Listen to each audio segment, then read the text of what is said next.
Good morning, everybody. Woo! Last minute live. Thanks for hopping in. Appreciate it. Let's have a great day today. And I'll be back on tonight and tomorrow for the court case. Well, whatever happens from it, we'll see. Good morning. Good morning. Good morning. Let me know if these lights behind me bother anybody. I just want, there's something cool I came across. I was like, man, I want to add this to my background when I'm saying what's up to everybody. Good morning, Skittles. Good morning. Typically Unique. What's up? Hey, Kimberly KV. It's all good. Thank you for hanging out this morning. This is the last minute live. What's up, Jacqueline? Good morning. I wasn't even planning on going live this morning, but it's, you know what? Let's get caught up. What's up, Natural Healing? And we could talk about any of these cases. I got a big show tomorrow. Idaho for tomorrow morning. I'll be live early. I'll be going live real early. I'm going to be kind of going through, I don't know, I might actually be doing it today. Going through some of the videos I wanted to go over. But tomorrow I'm going to be starting a deep dive on the body cams. So when Unravel's back from vacation, we'll be finishing up the deep dive of the grub truck, and I'll be starting another deep dive tomorrow morning with the body cams. So that's going to be... So if you have any of them, send them to me. I don't care if I have duplicates. I'd like to have every body cam available. And I'm not perfect, and I may miss some of them. So if you have some, please send them to me. What's up, Natural Healing? Working through the storms. Ooh. Good morning, Renee. I love my coffee in the morning and hanging out with all of you. I appreciate it. It's so nice being here with you guys.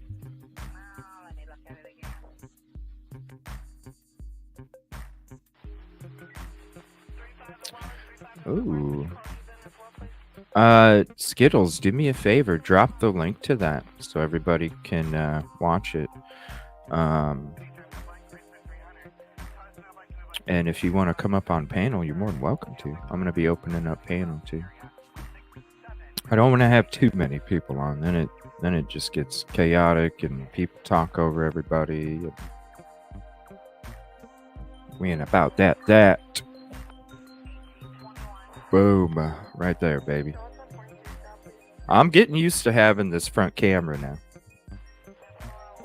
Good morning, P. Fox.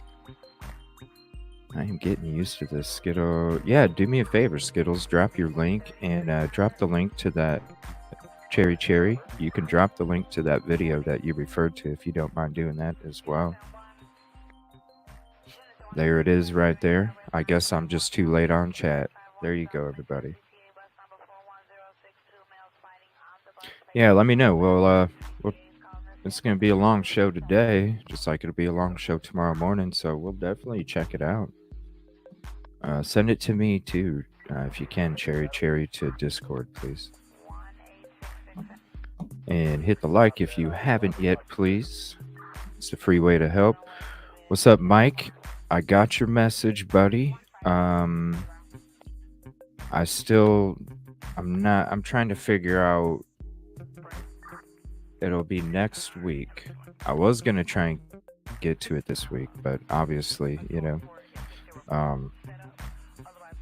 different things.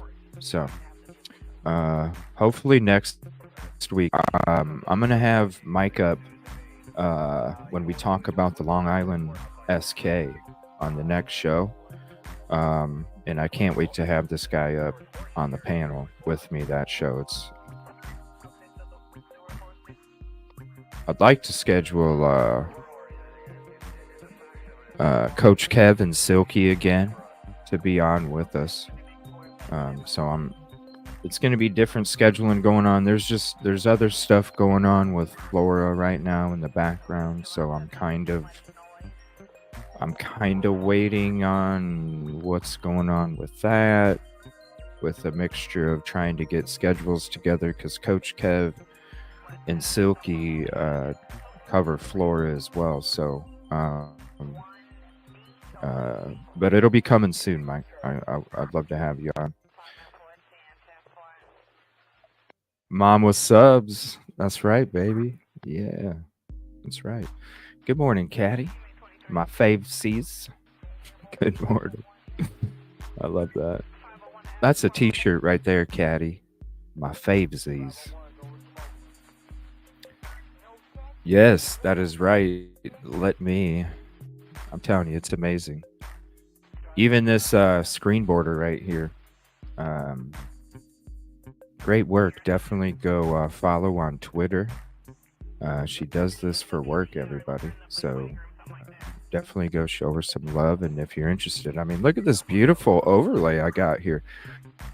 The Evil CJ show, the handprint, the fingerprint, the cuffs, the tape, the camera. Oh, the camera.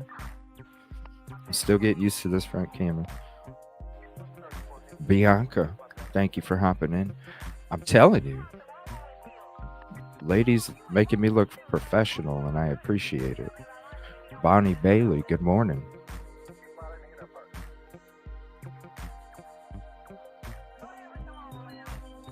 What's up, Budford? Detective Golden. Sarah Sweetness. Right. Yeah. It's definitely tough, right, Sarah? It's definitely tough. Go sub to my man, Grizz. He made that awesome intro with the creepy hand and the Freddy guy. And oh, yeah. Talented individual over there, too. Definitely needs some love. Definitely needs some love. You know? Good morning, Jilly Bean. Thank you for hopping in. Dawn Marie. So, since I'm able to cover so much during the daytime this week, Monday I was kind of updating my background and stuff, but so I should have more time available this weekend. So I'm going to be doing a couple updates as well. So I will have some time to do that. Good morning, Katrina. And my main goal. What's up, Sean? Yeah. I'm telling you, talented individuals I'm surrounded by, and I appreciate them. 100, 150. Shit. That's why I put up links, stuff on my screen, because I know sometimes people don't watch live chat when they're on replay or even when they're watching. So it's like I want to make sure that these people are highlighted for real.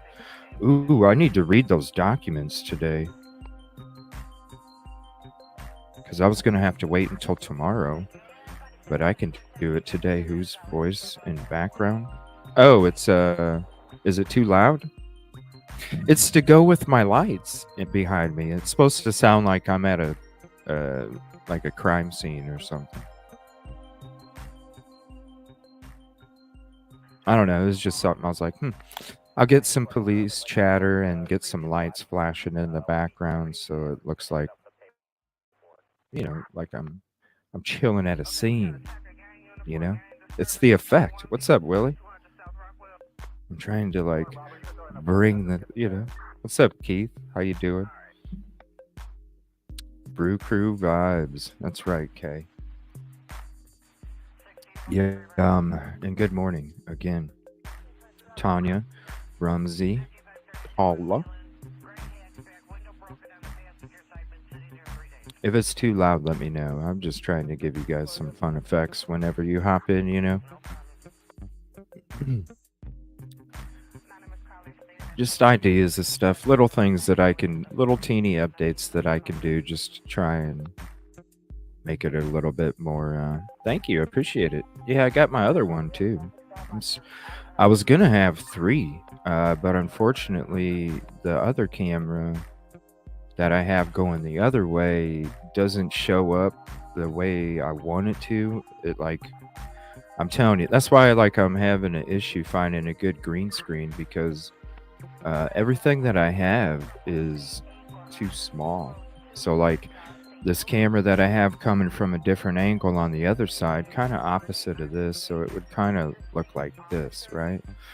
So it would, depending on what TV show I'm on or what panel or whatever, wherever I'm at, what I'm doing, I want to be able to change my camera to all different directions, so that way it just gives a different visual effect too. I don't know, just different things I got in my head that I want to try and give you guys. I want it to. It's almost like like your shows have different cameras, your news has different cameras. I want to be able to have that kind of show, where it's all different angles and just I don't know. I don't know how to explain it. It's just all up here. This is just a little part of once I have the tools and the time to be able to kind of like let all of my artistic ability come out. Um, you get flashing lights in the back and some cop chatter. I'm trying. I'm trying. I'm trying. I'm trying. There she is. Thank you so much. Thank you so much. Appreciate your hard work and your efforts. Definitely, if you're a content creator, for sure, or you know of one that you want to do something special for, definitely hit up Say Please because she does amazing work. Amazing. What's up, Commercial Zone? Evie Marie, what's up? Yeah, that's what I'm saying. It's like I got my lights. I added those last night. Played around with those on the lounge, and I was like, "Yeah, this is pretty neat." So let me get some dispatch in the background. So it's like, "Yo, where's he at? Where's he at?" It's the ex parte stuff, but who knows now? Who knows? Court TV done fucked it up. Court TV fucked it up because even with Judge out there looking around, and I'm sitting there doing some shit like this when they're doing a zoom up of Brian Kohberger. I'm trying to be like, yo, Court TV, but I guess Court TV fucked it up. So they didn't want to follow the rules. Please hit the like if you haven't yet. It's the freeway. What's up, Amber Rose?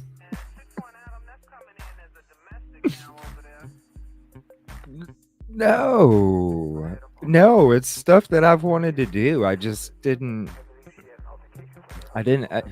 See. Like I've been able to have some time to look up some things and kind of play around. Usually, I just have enough time to to cram 24 hours of fucking research into 15-20 minutes because I don't want to report wrong shit to you guys, that's the last thing I want to do. So I have to and it's a task scrunching all that shit down in 15-20 minutes, and so really it's like but when I have some extra time I can do shit like, I mean, hell, it probably took me like an hour and a half to find exactly what I was looking for because it takes a while. There he is right there, Grizz. What's up, buddy? Yeah. Say what's up to Grizz, everybody. Show some love to Grizz. He's the guy that made that intro that you all are loving. Show some love to Grizz. What's up, Rosie Oak? Rosie Oak, I hope. LA, good morning. Jacqueline. Devil Doll, what's up?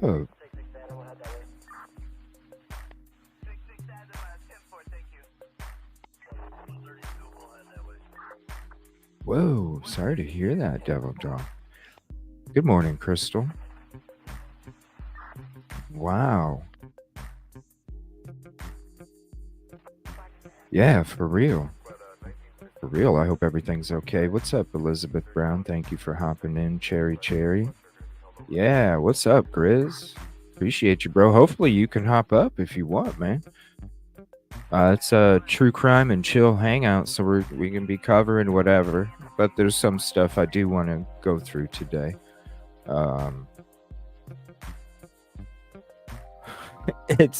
It never is enough. That's the problem. It never is enough. Never. Ever. For everything that I want to be able to accomplish, it never is.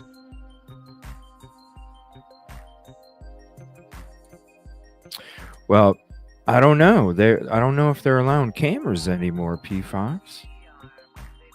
Are they? I mean, because I know how to get that shit right off the bat. Because last time everybody was like, holy shit. How did you get it? I'm like, went to Twitter. Twitter had it up right away. Because that's where I go for all my updates and shit. I also go to Twitter. And whenever I'm here during the day for these court cases, that's where I'm getting my live updates on Twitter. I mean, hell, the last time we were knowing what was going in the courtroom, what, like 2 hours before it took place? Like 2 hours, I was reading everybody a play-by-play of what was going down in the courtroom. I'm telling you, or Twitter X, whatever, X, Twitter, whatever you want to call it. Whatever. What's up, Paula? Crystal, what's up? So yeah, definitely Twitter. And again, if you have Twitter and you want some great looking shit like this, hit up Say Please.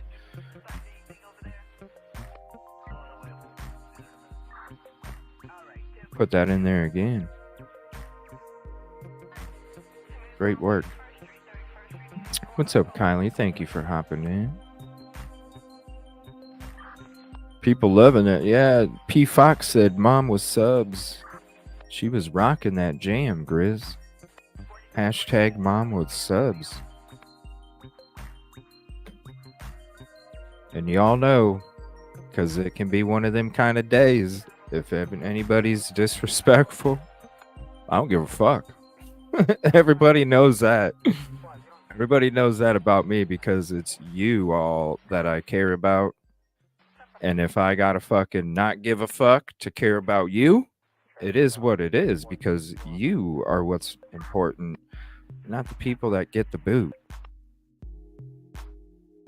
That's right. I don't give a fuck because it's about you all.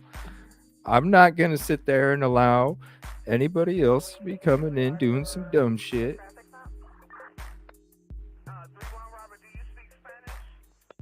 Because then that affects you. Later, baby. Right? Like Ruckus said, K-Babe. Shout out Ruckus Rocks podcast. If a mod can drop his link. If not, I can. What's up, MZM Creations? Hop on over to YouTube, over on Twitch. Hop on over to YouTube. Come join the chat. They can't see you on Twitch, or you can't see their chat on Twitch, but hop on over to YouTube. Come say hi on YouTube. Hang out. Thank you for hopping on Twitter, Twitch. Appreciate it. I'm on my tablet and won't be typing much. Good morning, Dolphin. Oh.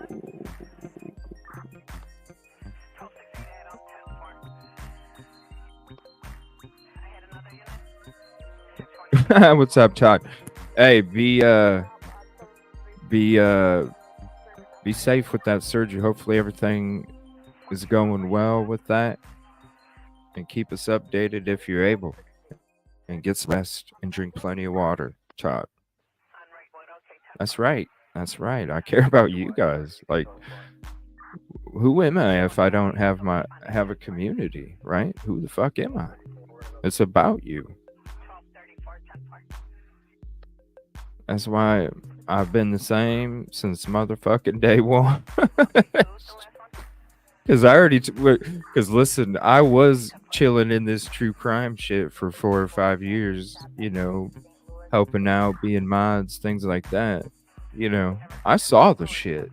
And that's why I said to myself a long ass fucking time ago, if I ever do this shit, nah, I ain't gonna be that normal fucking dude. I ain't gonna be that normal dude. You ain't gonna see me fucking putting up with some shit like that. Fuck that.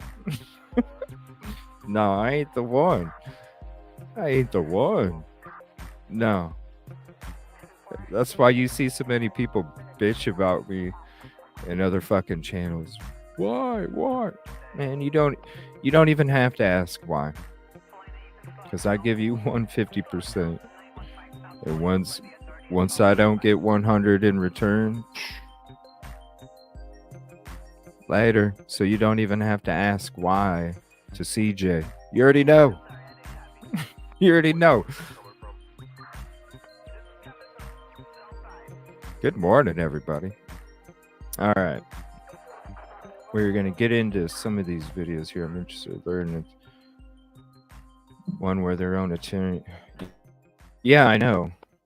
You know what I mean? Commercial Zone. When we were, I was doing a day stream that day too, and I, like I said, I get my live by live updates on Twitter, and as I'm watching this, I'm reading what the hell Shannon Gray was saying back and forth with the judge, and I'm just like, holy shit, this dude is tripping.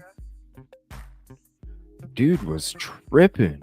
Like, they were like, it was crazy when we were doing the live reads on that. Yeah, say please, for real. For real. Amazing work. But yeah, it was like, that dude is tripping.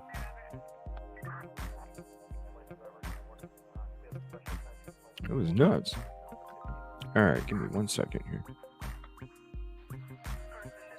I'm going to get into my August folder. But first, I'm going to check the breaking list. And then... Here, you know what? Let's do this. Whoa, where'd my thing go? Oh, there it is. What the hell?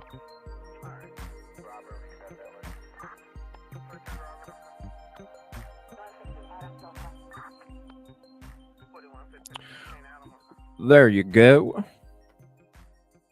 Where'd my stream... What's going on with my StreamYard? This shit's acting weird.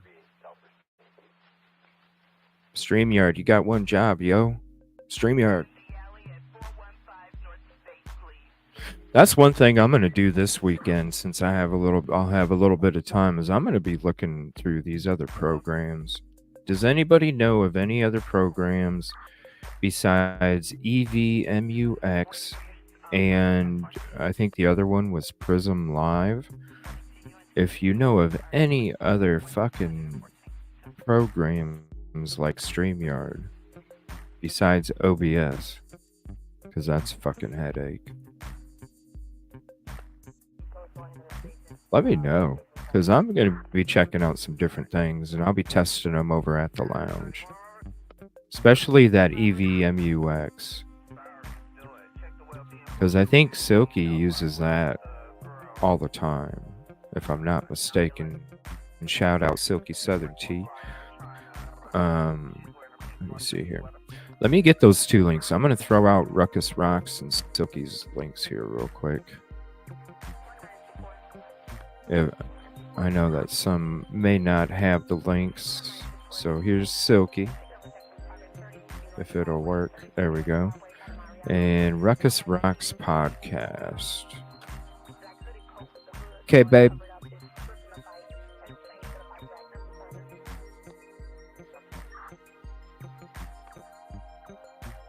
There we go.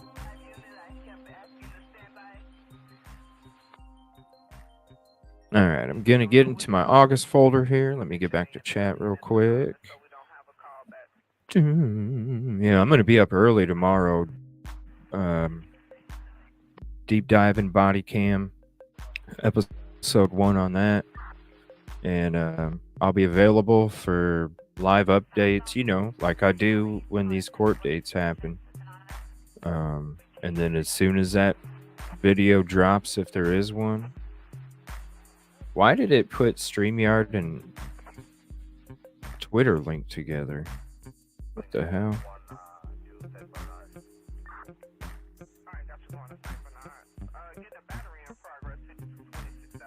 She's awesome, right, Devil Doll? She's such a sweetheart, too. Here, let me redo that. I didn't realize that the Twitter link was up there, too.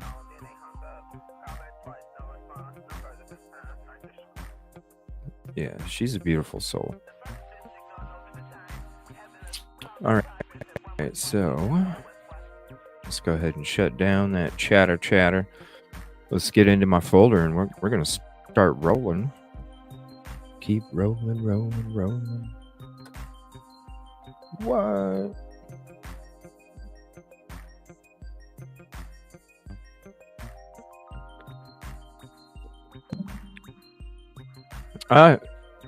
No, Ruckus Rocks. He came in here the other day, Cherry, and he was like, you know, you can say anything, even if it's like negative, and you can say "K babe," and it sounds fine.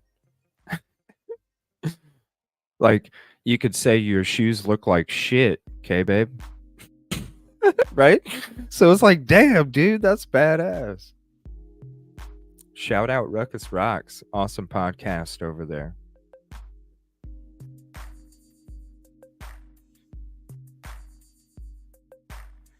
Oh.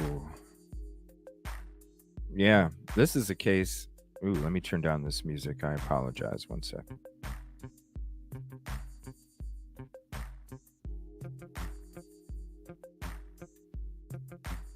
It's all over this morning. This last minute live and not being prepared freaking is throwing me for loops here. Yeah, we got an update here about their court cases coming up. This is crazy. This is a case we covered a really long time ago. Wow, there's no likes on this video. Come on, people. It's the free way to help out. That's crazy.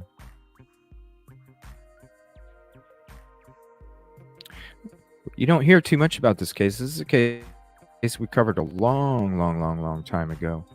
And you don't really hear nothing about it. All right, Ted, thank you. The parents of Madalena Kohberger, the missing Cornelius girl who would be 12 years old, set to face a judge today. They're each up against felony charges of failure to report the disappearance of a child. Queen City News reporter Savannah Rudisell is live at the Mecklenburg County Courthouse with the details of their legal challenges. Savannah, good morning. Hey, good morning, Julian. Madalena Kohberger has been missing for more than 8 months, and now her mother and stepmom both face a judge today. Diana Kohberger will face an arraignment hearing scheduled for the morning session, likely around 9:30 today. The 37-year-old and her 60-year-old husband, Christopher Palmer, have been in jail since December. Palmer's appearance is scheduled for the afternoon session around 2. The last time Madalena was seen live was in the video of her getting off a bus in November, just before Thanksgiving of last year. It took more than 2 weeks for her guardians to report her missing, and they reportedly did so after school officials confronted them about her absence from classes. Police say they have followed almost every lead and every tip that has come into the Cornelius Police Department in the past 8 months. They say many of them turned out to be false leads. We'll talk a little bit more about that impact on the investigation into her disappearance coming up here within our next half hour. That's sad, you know. That's really sad with what's took place in that poor girl. You know, leaves with the fucking dude, goes up to Michigan, and is just all that space that they could have done. So, you know, it's so sad. It's disgusting. Here's a Court TV episode, and then there's some other stuff I want to show you guys too. And thank you for hopping in. Good morning. And hopefully it's peaceful and positive, because that's the kind of vibe I like to try and provide. All right, there's Court TV. We're going to check out this Court TV about Kohberger's upcoming hearing. So if y'all have questions, boom.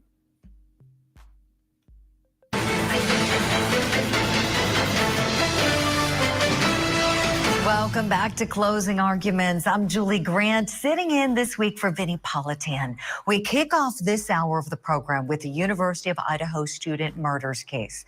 Last November, these beautiful young people, Kaylee Gonsalves, Madison Mogan, Xana Kernodle, and Ethan Chapin, were found brutally stabbed to death in their off-campus home. Brian Kohberger is the accused in this case, facing 4 charges of first-degree murder and charges of burglary as well. Now, earlier this week, his defense attorney filed some more documents and says that she's planning on arguing 2 different motions during an upcoming hearing set for this Friday. Before we get into that, let's recap together what we know so far about Brian Kohberger. You read the affidavit and you just find out that nobody understands exactly why, but he was stalking them, he was hunting them. The maximum penalty for that offense, if you plead guilty or found guilty, is up to death and/or imprisonment for life. Do you understand? Yes. This was probably a person that blends into the background. Yeah, from Pennsylvania, we actually don't have crosswalks. His neighbors and people who know him superficially would probably never guess that he had any violent tendencies. It's disgusting to think about someone that used to hang out with all the time to do something like this. Are you waiving your right to a speedy preliminary hearing? Yes. If you got to know him well, you would see layers of things that were a bit off or different. What I do know is that Brian did have anger issues. You could tell there was some off about him. Very quiet. Who doesn't have anger? Who doesn't get angry? I mean, I'm not saying that the dude's innocent. I'm not saying he's guilty, but who doesn't get fucking angry? And I don't know. I think somebody that has anger issues, wouldn't they be like getting upset for getting pulled over? You know, it's authority. Calculated about it's authority. What he says. Actually, very similar to how he walked into court. No different. I'm just curious about the law. I don't mean to. Oh no, yeah, I can find it for you. Yeah. Mm-hmm. Everything that I've read about Brian Kohberger would fit the type of person that we would expect for doing a crime like this. Who is this? Hold on a minute. Who is this lady?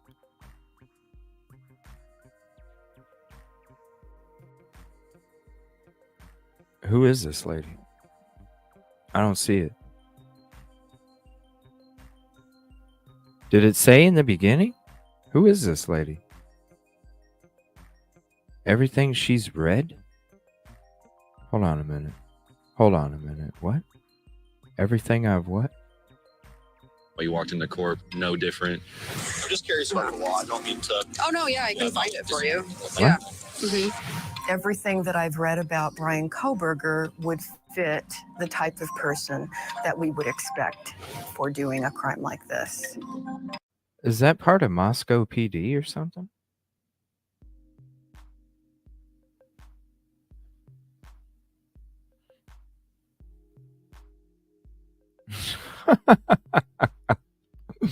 Right? Go make me some coffee. Aw. Yeah. Well, the department ran out of work. So I'm like, all right, I'm out of here. I guess I'm going live. So they already cut hours like a couple weeks ago, like 5 hours a week. So, but that's why I'm able to be there on Fridays for you guys now, is because they cut Fridays. So, yeah. So that's why I'm here. Last minute surprise live. Good morning, everybody.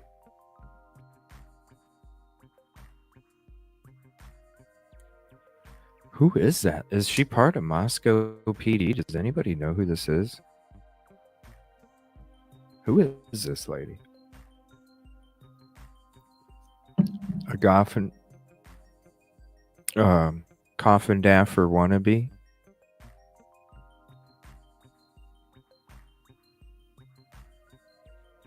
Yeah, if anybody knows, let me know, because like everything that I've read points right to him. Very similar to how he walked into court. No different. Everything. Just curious about the law. I don't mean to. Oh, no, yeah, I can find it for you. Yeah. Everything that I've read about Brian Kohberger would fit the type of person that we would expect for doing a crime like this. The two motions that Kohberger's attorney plans to argue this Friday are a motion to compel and a motion to stay the proceedings.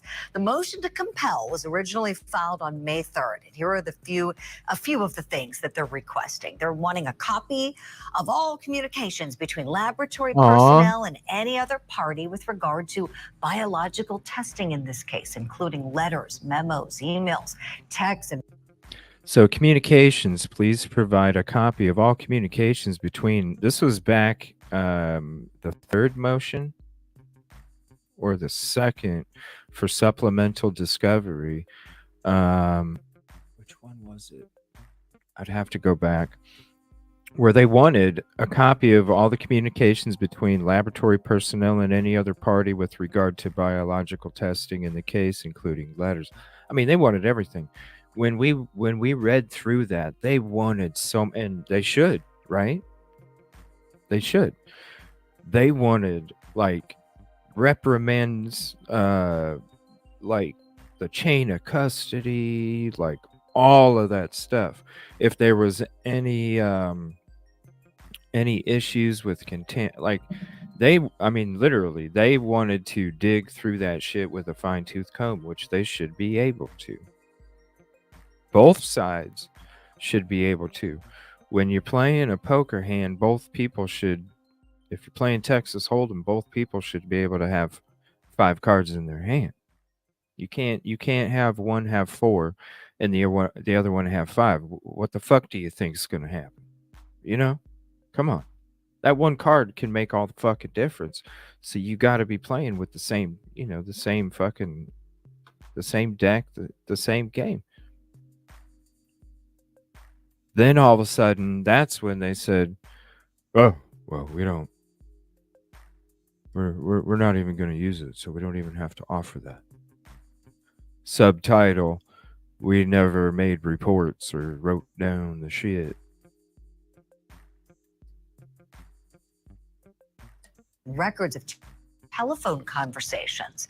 They're wanting all documents linked to any genetic genealogy search, including but not limited to the creation of user profiles, accounts information, automated search results, uploading of data, all queries and search results from any private or public data banks, all documents relating to the comparison of any DNA samples collected during all the DNA stuff in Commercial Zone. I know. I was like, what the hell is this dude doing? It was like he was having an argument with the fucking judge. I couldn't believe it. I was like, that's what I'm saying. When we were getting the live updates and we were reading through them, every time there was an update, we would watch a video, boom, there'd be another update, right? And that's what we'll be doing tomorrow. And fucking when we were reading the exchange between Shannon Gray and the judge, it was like, whoa, dude is fucking tripping. During the genealogy investigation of the Dude's crime scene tripping. evidence. Now, as for the motion to stay the proceedings, And his originally filed on July kicks. 25th, the defense is asking the court to postpone the trial, citing a possible error in the grand jury There's another t-shirt, tripping and kicks. process. In a One of the fucking main courtroom. motivations behind the defense's aggressive pretrial litigation might be, just might be, the state's announcement that they're seeking the death penalty for Brian Kohberger. And a new Idaho law allows the possibility of death by firing squad as well. Court TV anchor Michael Ayala has more for us tonight. Tripping and kicks. Murder in the first degree, maximum penalties, life in prison, or the death penalty. Oh, we gotta get my Brian coffee. Kohberger could get Get the my death coffee penalty cup if ready. he's Yep. convicted of first-degree murder in the Right. stabbing deaths of 4 University of Idaho students. Do you understand the maximum penalty? Yes. The new law in Idaho. I'm ready could for mean you, Court execution TV. by Damn, man, that firing shit is squad loud. if Kohberger is found guilty and sentenced to death. We need to bring back the firing squad. That State shit is loud. Representative Bruce Skog co-sponsored the bill to make the firing squad a secondary method of execution in Idaho. And we have 8 people on death row now. It's So too we've been dark. unable to carry out some of those death sentences because we cannot get the pentobarbital for various reasons. So this firing squad is the backup method if we can't get the pentobarbital. In recent years, pharmaceutical companies have filed lawsuits to prevent their drugs from being used in lethal injections. It's making it more difficult for states to carry out executions by lethal injection. Pentobarbital does not have a long shelf life, so it's not as if we can stock up and hold on to it for years. Appreciate it. Idaho called off its scheduled execution of Gerald Pizzuto Jr. in December of 2022 after it couldn't obtain the necessary chemicals to put him to death. Right? Pizzuto has been on death row for nearly 40 years. Yeah, they're like, shit, with all these other shortages, we better be fucking prepared, everybody. And I'm sorry, it's pretty damn cheap, right? After being convicted of murder in the deaths of an Idaho couple. Let's be honest, it's pretty cheap. Firing squad executions, approximately 150 or so in recent recorded history, have been botched. David Leroy is Idaho's No, this is what they need to do. They need to quit, especially, come on. There's a lot of mental struggles going on after COVID, right? COVID fucked us all up. Fucked me up. Not getting COVID. I didn't get COVID. Up here, it fucked me up. The isolation for 2 fucking years fucked me up. The mental struggles. And then this is what I think they need to fucking do. Idaho, anybody using a firing squad, listen. We have all these fucking AI bots fucking vacuuming our carpets, walking our pets, building cars and shit. How about we create a fucking AI that doesn't know if it fired the shot either, right?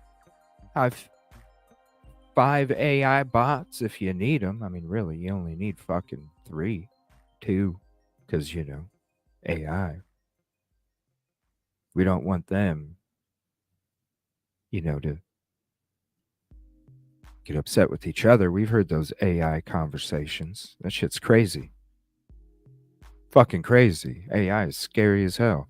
But what I mean is, why are we going to put real fucking people behind these triggers, even though they don't know if that gun was the one that did it?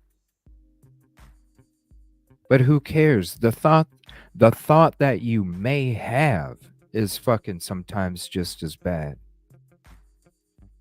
Nobody needs to be getting any more fucked up. I don't need to be getting any more fucked up. I would hate to be selected as a person. I know I wouldn't, but I'm just saying I would hate to be selected as a person. Make them fucking AI. Or, it's a simple fucking robot with a little extension arm and it just goes click, Make a fucking robot to do that shit. Don't put people in positions to be part of a firing squad. Let's protect others up here. Let's protect others here. We want all these fucking robots to build a car. Use robots to do this fucking execution shit so you don't make people think that they might have been the one. Come on. That's just as bad. Former Attorney General, now a defense attorney. I think a good argument can be made that it's a humane Oh, method of Shelley. execution. There is a cruelty factor. I'm not of saying. lingering I'm just between, saying. as we have here in We got to Idaho, think 40 about years, us here and 7 here. years on death row, COVID unknowing fucked whether us that up. sentence will be ultimately executed. On top of our Skog says they COVID already fucked us up on top of all of the struggles that we already had to deal with already, you know? You're just adding more onto it, and then you're going to add more on top of that. Come on. Let's think about our mental health right now, because it's an epidemic. look to Utah for direction.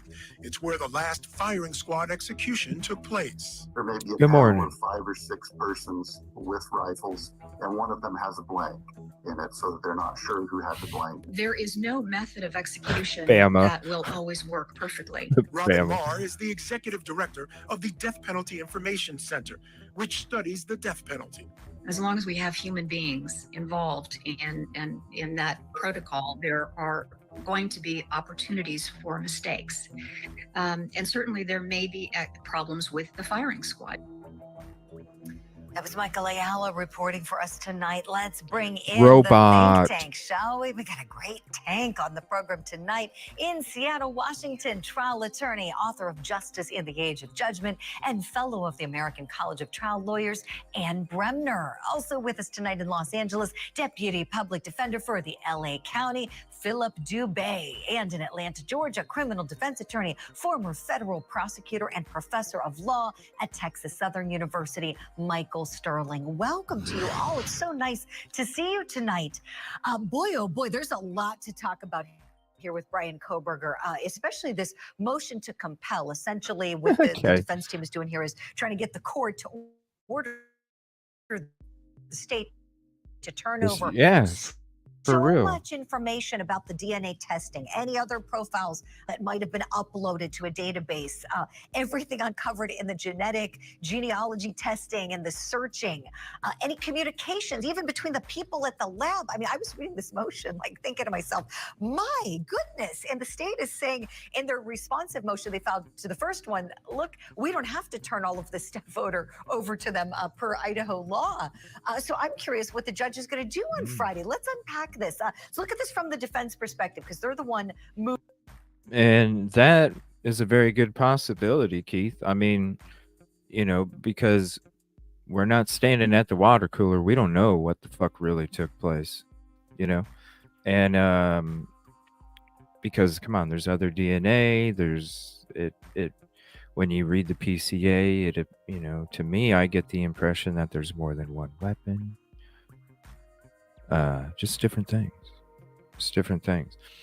But yeah, if that's the part where he's innocent because he's innocent or guilty, there's different things that point in that direction. That's why I have an open mind. That's why I said I ain't at the water cooler. I don't fucking know what happened. I don't know. I don't know for sure. That's why we have trials. But that could be because if he wasn't part of the crime, which I really do think that he had some kind of involvement somehow. I don't know how or what, but something.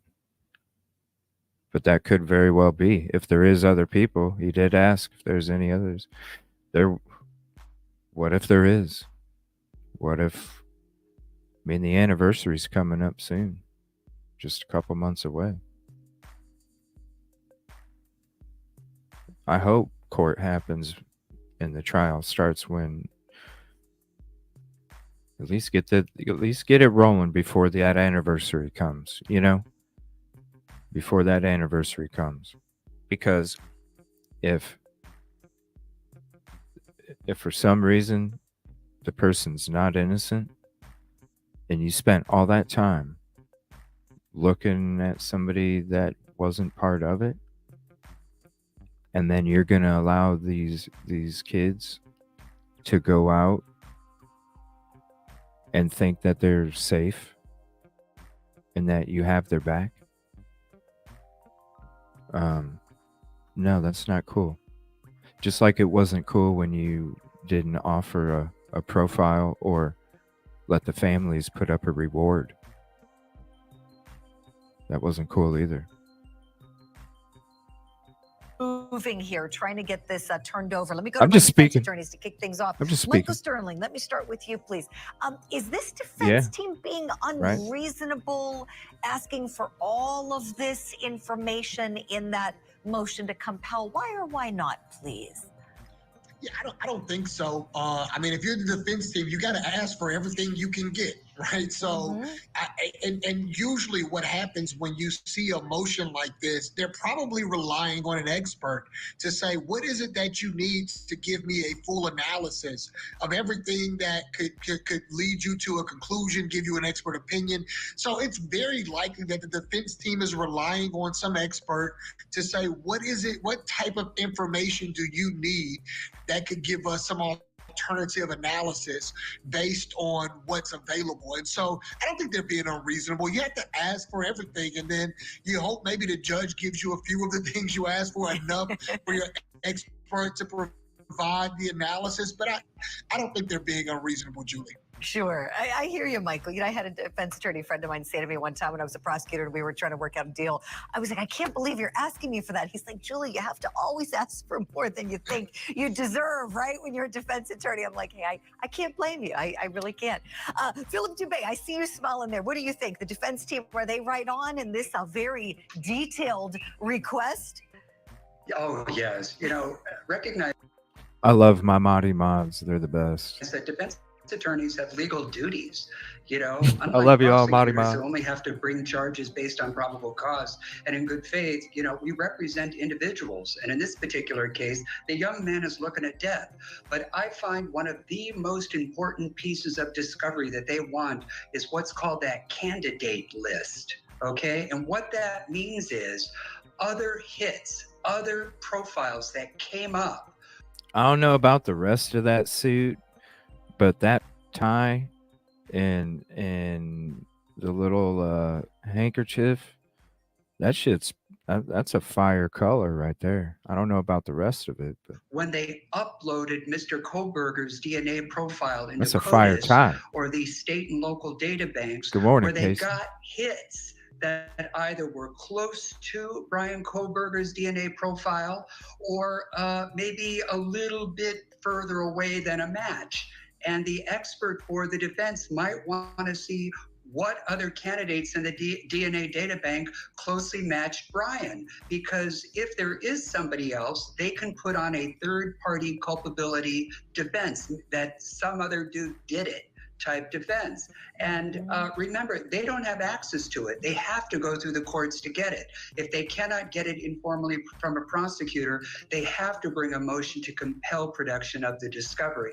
It's required by law, and frankly, it's malpractice not to seek it. Appreciate it, Philip. Thank you for that. I want to get to this motion to stay the proceedings, meaning let's just bring everything to a screeching halt. And It the does, basis, don't it? they're being somewhat specific, I never somewhat noticed. vague, too. They're saying it all has to do I with never the noticed. grand jury. We know that is how we got the Aw. case from little court up to big You court. guys- They you did it by guys are so secret awesome. grand jury, which they can do in Idaho, or they can have a preliminary hearing. And Kohberger thought he was having the preliminary hearing. We had the date set, member, from January to June. I was like screaming about it, going, why this long for just the prelim? And here the prosecutors did their roundabout and just sent it up to the bigger court that way. And the defense team is saying here, Ann Bremner, that they've reviewed the records of the grand jury convening. The I'm saying, but hey, that that tie went is on, and they said fire. there's an Everything apparent else, failure that not my occurred, style. and further investigation style. is warranted, but they're not saying what the failure was exactly.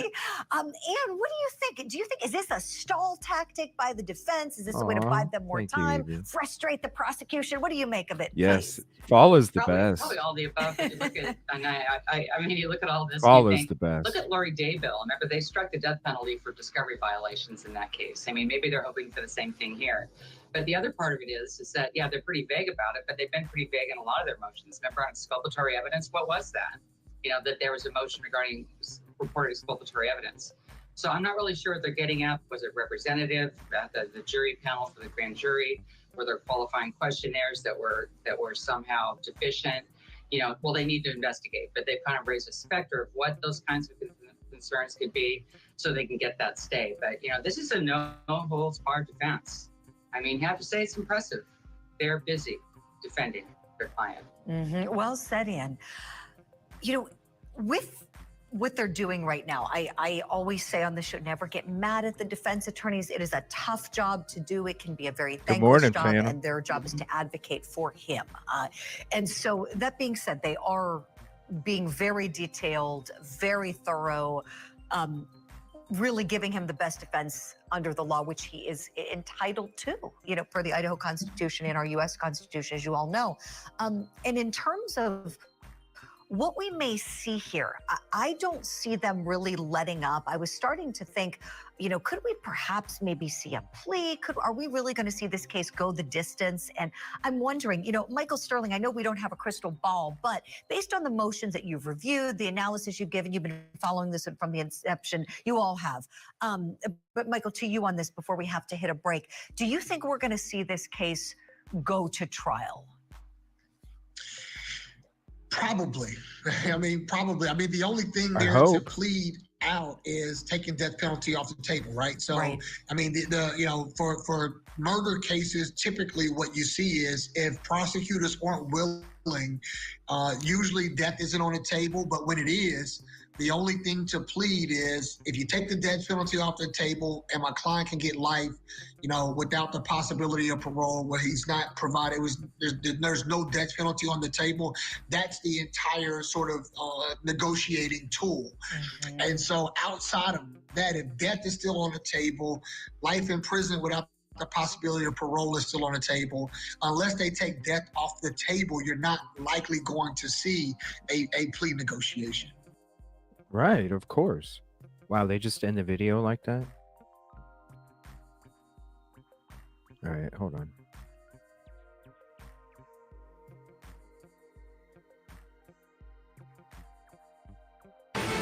Damn. They just end the video like that? Give me 1 second. I was in the middle of looking up.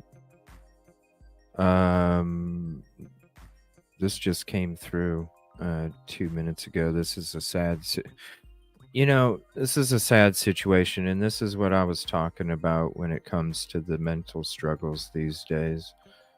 This is wow,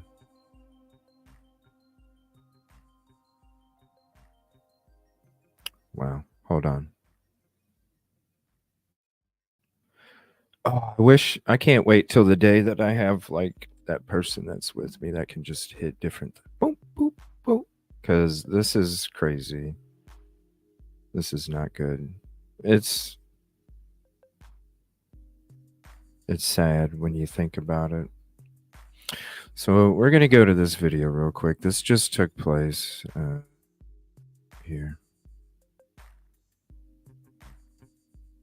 Suspect behind an overnight quadruple murder.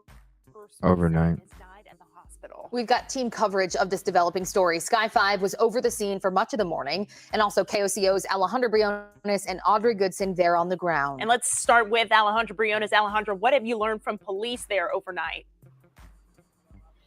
Hey, Shelby and Kylie. Yeah, police are still here in this neighborhood off of North Rockwell and Melrose Lane. You can see that it's still active here behind me. They actually just loaded up an SUV onto a wrecker.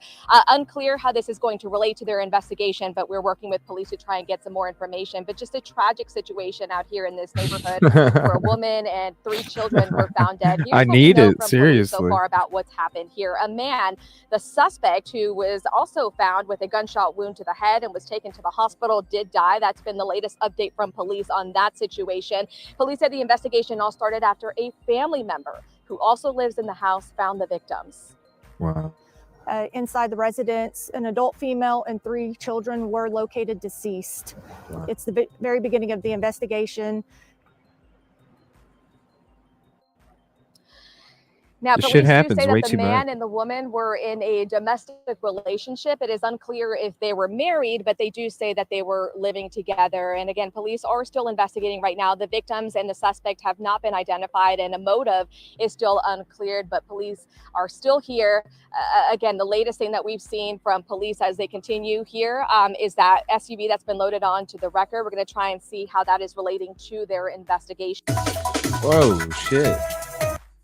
Damn, it just came out like no. Isn't that sad? Like, this shit happens way too much. What the hell?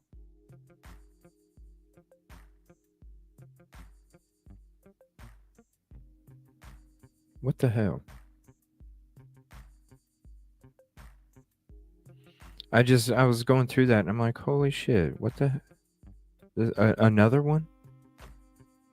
Like, why are you taking out the whole fucking family? You know, if you listen, if you're gonna get there, because it happens, we live in reality. Why? Especially children. Like the Chad Dorman case. What the fuck? What the fuck, man?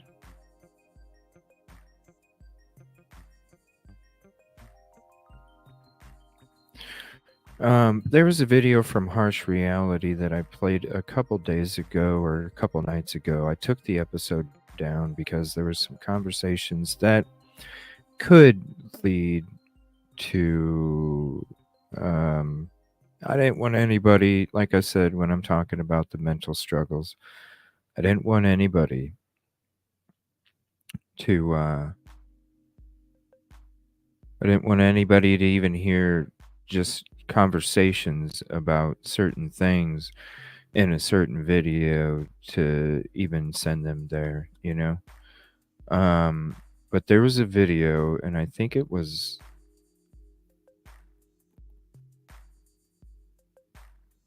no, it was before that one. I'm trying to remember exactly. I'm going back from a few days ago. And there was a video I wanted to highlight as well, in regards to okay, movie, yeah. Here we go. So I wanted to re-show this again because I wanted to highlight two videos that I highlighted in the beginning of my show a couple days ago that I had to take down for that. So this is one of them. And then we'll get into some other stuff, whatever you guys want, and we'll get the panel open again as well. Monday morning. And look, tricked you a little bit here because I might be talking in this video and I might be sitting in my garden, but I'm actually, as we speak, on an aeroplane. I think the time difference, 2 hours ahead. Yeah, I think I'm on an aeroplane. But the next video that you see, I'll be hopefully in the sunshine with nice sore ankles. Only joking. I have got factor 5 million to help protect my feet. Anyway, you're looking amazing, by the way. And we're going to get straight into the meat and potatoes. As I don't know whether you guys have noticed this, but I've noticed it. And it was quite funny because I received numerous sort of emails surrounding this topic. And it was What's up, Nevada? The amount of times that the goalposts have changed in the Idaho 4 case to maintain the momentum of the Brian Kohberger is guilty train. And look, what I will say is, again, and I know it's a bit like a broken record, this ain't about trying to say Brian Kohberger is innocent. Like, I have always said that I'm open to the fact that Brian Kohberger could indeed be guilty, he could just be an absolute psycho. The issue that I have is I don't feel that the public have access to enough information to, and that goes along with, and I'm just going to say this, I know he's not talking about the whole mental health stuff that we're talking about, but this is there's the resources for people that struggle. Thank God I made a YouTube show because that's how I dealt with my struggle. It got to a point it got to a point where I was like, I need some fucking interaction. Because YouTube videos each fucking night when I came home wasn't fucking doing it no more. I couldn't. And that's when I'm like, you know what? I need to be able to have some kind of dialogue, to have some kind of, you know, what are you gonna do? Video chat with fucking strangers and shit? Fuck no. I'm gonna have a show. And I'm telling you, I didn't even realize what the show did for me when it came to my mental struggles from this COVID shit. This show, as soon as I started it, created a euphoric passion and desire in my soul to not only be better mentally, to be better as a person, to be better as a member of a community, to be better towards others, to be better for everything. Because I know if I give 150, this is where the 150 spawned from. Because I said, if I give, because I was in a dark place. I was in a dark fucking place before this show. I'm not going to lie. I was in a dark fucking place. And I said, dude, you need to give it 150 so you know you will never get back to that place ever again. This was a conversation I had with myself. I said, dude, you need to give yourself 150, because if you give yourself 150, you're never, ever going to get back to that place ever again. Because it is a slippery slope, y'all. It is a slippery fucking slope. When you get to the edge, it's slippery as a motherfucker. So you know what? As long as I give it 150, I know I won't get close to that edge no more. And if I do get close to that edge where I can start to look over, I just don't see the edge of it yet. I already know, dude, you've already been given 150. You've already been given 150. It ain't nothing new. Just keep going forward and you got this. That's why I give you 150. That's why I give everybody I know, whether I agree with them, whether I don't agree with them, whether I like them, whether I don't like them, no matter what, everybody gets 150 from me, no matter what. And it'd be nice if StreamYard would fucking cooperate with me, because that shit's getting annoying too. Buggy ass mess.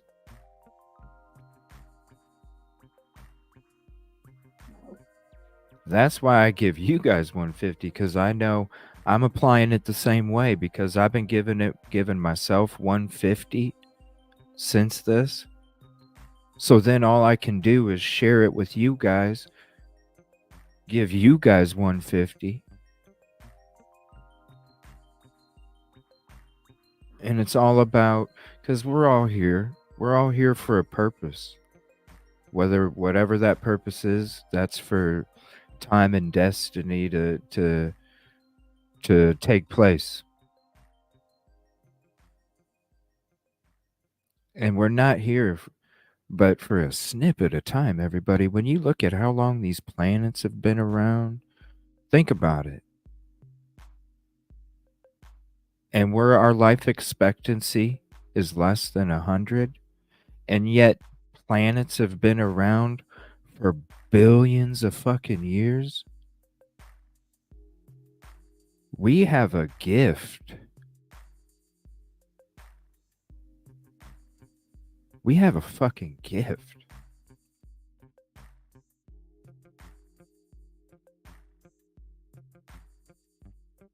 Life is beautiful. That's why we all need to treat each other the same way. Because none of us are here but for a blip. It's a blip.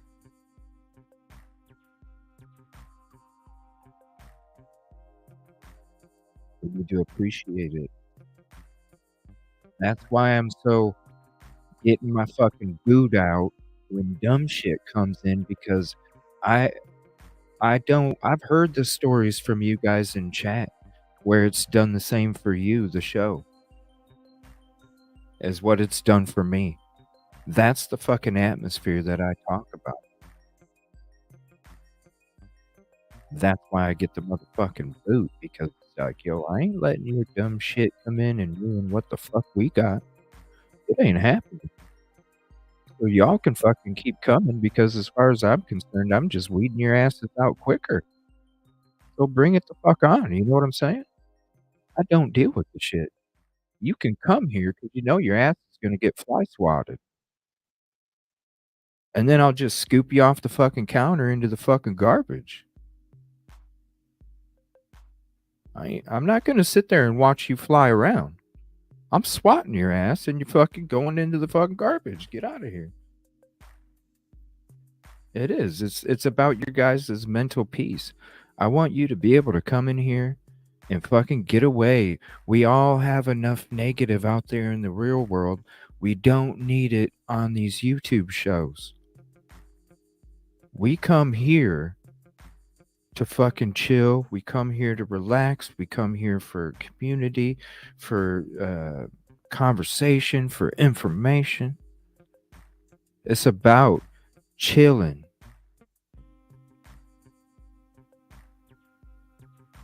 It's about chilling. We have enough negativity out in this real world that we got to think about, deal with, be around. That's why I don't do some of this content that others do towards me. I don't do it back, because it's like, yo, I'm not going to waste your all fucking time so you guys can spend a couple hours with me watching shit about me trashing somebody else. Like, y'all, like, seriously, if you all have that much fucking time to sit there and watch people bitch about other people, y'all got a lot of fucking free time, and I'd love to have some of it, because I ain't got no fucking time at all. I'd love to have some of that fucking free time where I can just waste my time sitting back watching somebody else bash somebody. Like, what the fuck? Get the fuck out of here. All right, I'm sorry about that. But I just wanted to talk more of the mental health, and I know there's a lot of people that, you know, don't know about the story of why I created the show and what it did for me and why I'm so strong about the atmosphere and why I protect it so much and all that. And so it's one of those things where it's just coming out of the heart. I apologize. Back to Harsh. Public have access to enough information to determine true and utter guilt beyond reasonable doubt. Do you know what I mean? I feel that there are a lot of people who have succumbed to the media hype surrounding him being absolute guilty and just he's the guy who did it. But people are naive, and people have really, really short-term memories. And I just wanted to use this. And look, some of them people who are utter Brian Kohberger is guilty, no one else is involved, people won't even watch this video, because to them, I'm nothing more than a dickhead who's talking shit about someone who's guilty, and they don't want to hear my opinion. Right. But some people... And people feel the same way about me, but it ain't about that, because it's like, yeah, would you be saying that same shit if your ass was locked up in jail and maybe you didn't commit the crime? I don't think so, motherfucker. I don't think so. People will still look, because I want to see whether I'm talking out of lunacy still. That's why I'm saying these people want to talk shit. You better, hey, I may only have 3.7 subs, but y'all motherfuckers better respect me like I got 3.7 million, because that shit's going to happen one day. And I ain't going to hear your bullshit in the future, so you need to act right now. There might still be some people who are on the fence. But again, I just felt important to talk about some elements of the case that have changed in order to maintain momentum in the direction that Brian Kohberger is guilty. So first of all, we have, right at the beginning of the case, the time of death. Now, the time of death, when we had the gobmouth, talking loads coroner, she had come out and she had sort of said, Oh, thank you for the re-up, Evie. I appreciate that so much. It's so nice seeing the months next to the names. I appreciate you guys. Trust me, I got some stuff coming. We got another members only this weekend. Got part 2 of the Sigma Chi coming up after that. We might even sneak that one in this weekend. I don't know. I might. That sounds like I might have to. Ooh. We might have to do that part 2 this weekend, honestly. I'll have 2 members only lives, probably. I'm having one for sure. But I might do another one, because I want to do that second Sigma Chi episode. Thank you for hopping in, everybody. Michael 007, nice to see you hop in. Appreciate you, buddy, and thank you for the kind words. that this had happened earlier on in the evening. I think we was even at one point where it was between 2 and 3, and that time has slowly crept forward to what we know and love of the time today, which is that these murders took place between 4 a.m. and 4:30 a.m., which we know that even that is not right, because the car was seen driving at kind of just gone 4 a.m. and it was leaving again at sort of 20 past. So in effect, if you want to tie the Elantra into it, the time frame is a lot narrower than that. But anyway, I digress. Saying about that. So the time of death, that is something that has changed. Now also we have the information surrounding the murders themselves, the victims' injuries, and the information that has been said around what actually happened to them. Now, some of you will remember, again, the coroner, and again backed up by the likes of Steve Gonsalves, that the injuries that were explained to us were not injuries that I would deem as consistent with 2 things. That is 1, a K-bar, and 2, 1 single weapon.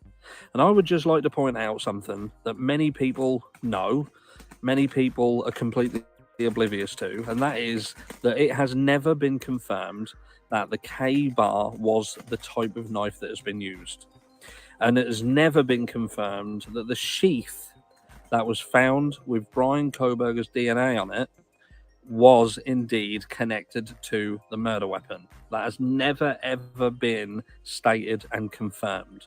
So from a confirmation perspective and the information that we have as the public, and look, the next person who says you idiots think that we have all the information, more information is going to come out. Look, we're not idiots. We're just talking about the fact that there's the stuff that we have seen and the decisions being made by people like you guys, who are very, very quick to jump on anybody who tries to support the possibility of innocence because you've heard something that Dateline or News Nation said.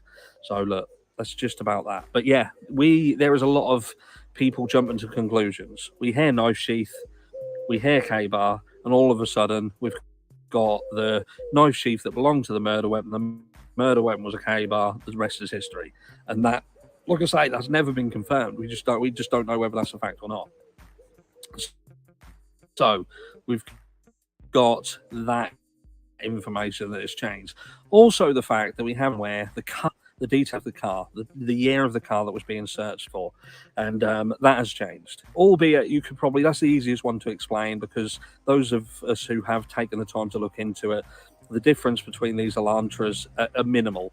From 2011 to 2018, very, very minimal. There was a major facelift, I think, in 2018, 2019. The car did change dramatically, but from a side sort of angle perspective that we have, the public have access to, that car would be easy to mix up, but the car has indeed changed. They were looking for one, yeah, they found another. We then have a situation where the occupants of the car, the number of people that they were even looking for, originally it was, we are looking for the occupants of that white car. And the reason why that is important, occupants of the car, and there is current and confirmed who it is. So that is unconfirmed DNA sources found at the scene of the crime. So originally looking for multiple people, multiple source of DNA found, but only one person is now being looked for and pinned for the job, the murder job, Freudian slip.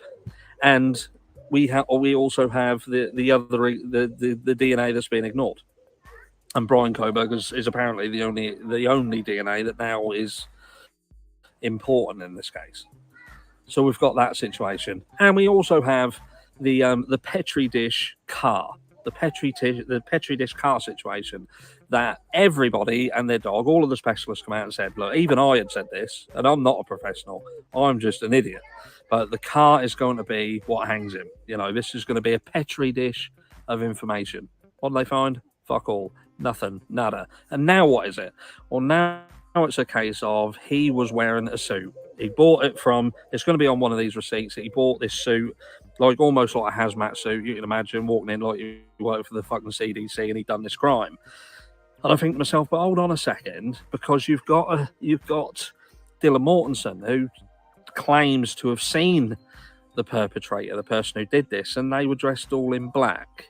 Not a hazmat suit, definitely weren't wearing protective overalls, or she'd have said, wouldn't she, unless he stripped off inside the house, but then he'd have been carrying a bag with everything in it.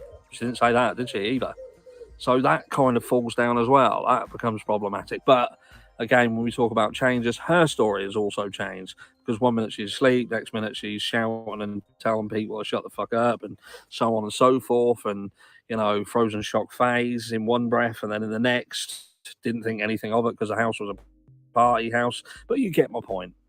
There's been a lot that have changed in this story in order to keep the momentum going in a certain direction. Don't hate the player, hate the game. I'm just telling you what is out there and what is being said and what has been said and what has been changed. And, you know, the only story that really hasn't changed is the one where Brian Kohberger is, at the moment, still innocent until proven guilty beyond a reasonable doubt. And the defense is still requesting stuff that they want and they need to provide him with a fair opportunity to have his day in court, and that's not being given. Could be something to do with dodgy people, you know. I'm not going to mention anyone's names, or the fact that there are other cases where people have been, you know, coerced and forced into, you know, admitting to crimes they didn't commit. Let me know down below.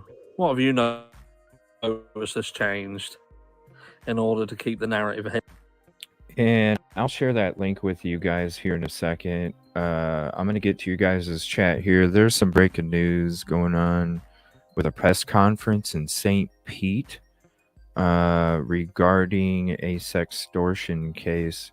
I know there's been some talk about that recently, so I wanted to give you guys an update on that. And then I'm going to get to you guys' chat as well. Which is, excuse me, sextortion that is trending up.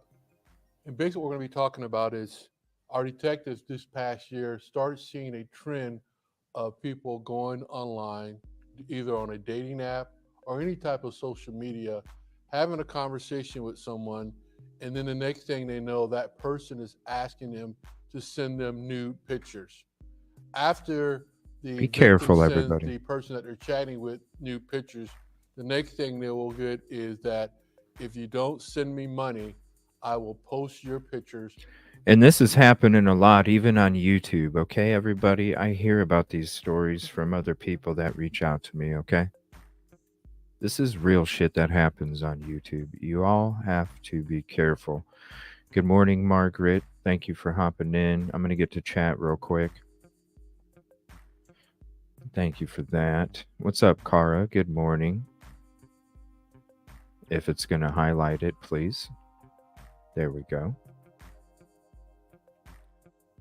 I mean, it definitely makes you wonder, you know. Check Discord message, elbow cough. Oh, shit. Okay. Sorry, StreamYard's bugging and my YouTube chat feed keeps going out. It's driving me nuts. Thank you so much for the $9.99 super chat, Brandy Wine and True Crime. I appreciate your comfort with the show. I really do. And thank you for reaching out to me. I appreciate that. Your heart and passion unmatched. Thank you. I just try and be the best person that I can be. That's all. And I try and, like I said, as long as I give myself and everybody else 150, how can we not win? How can we not succeed in whatever that is that we are wanting to succeed in, right? What's up, Tracy Innocent? We can read into the bed until the no one really knows. Exactly. Nobody's standing at the water cooler. And nobody's standing. I want to be standing next to the water cooler. Shoot, I want to be one day where, court TV fucked that up, zooming in and shit when the judge told them not to. I want to be that one person that is going to respect. You know what? Because it's sad that cameras aren't going to be allowed, because this is a learning moment, especially for the younger generation. Especially for the younger generation. This is a learning moment. Idaho 4 is a learning moment.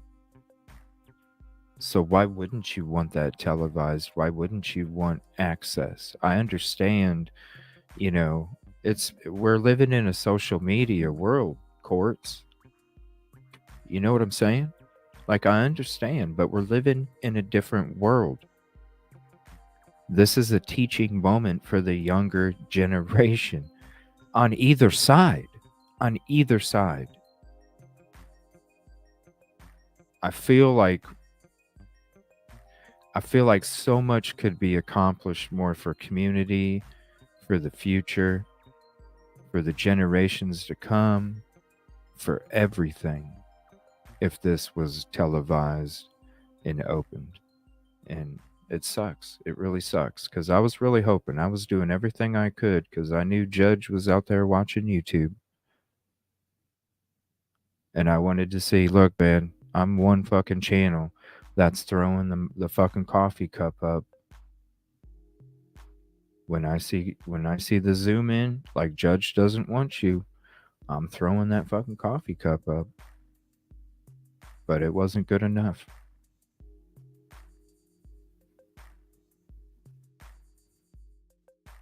Yeah, this sextortion stuff's going on, and this is happening everywhere. This isn't St. Pete, Florida. This is not just in St. Pete. This is everywhere. This is on fucking YouTube, everybody. So just be careful, okay? Good morning, Doodle. Good morning, Cheryl. Good morning, Sarah Fallon.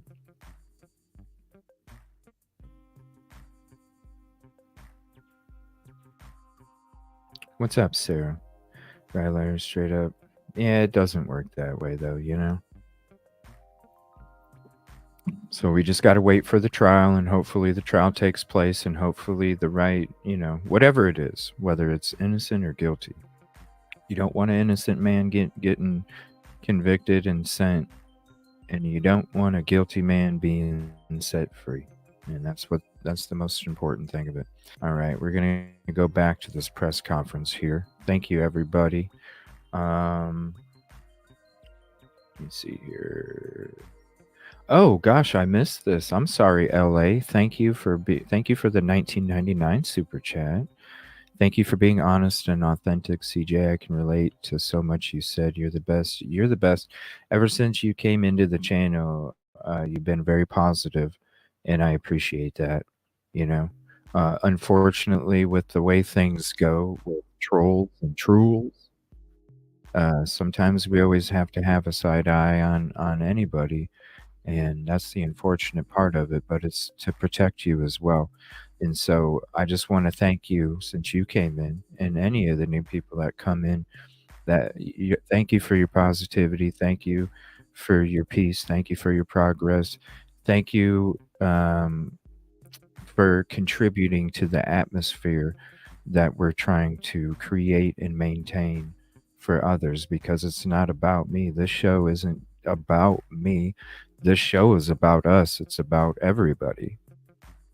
I don't have a talk show, where I'm talking about me. This isn't about me.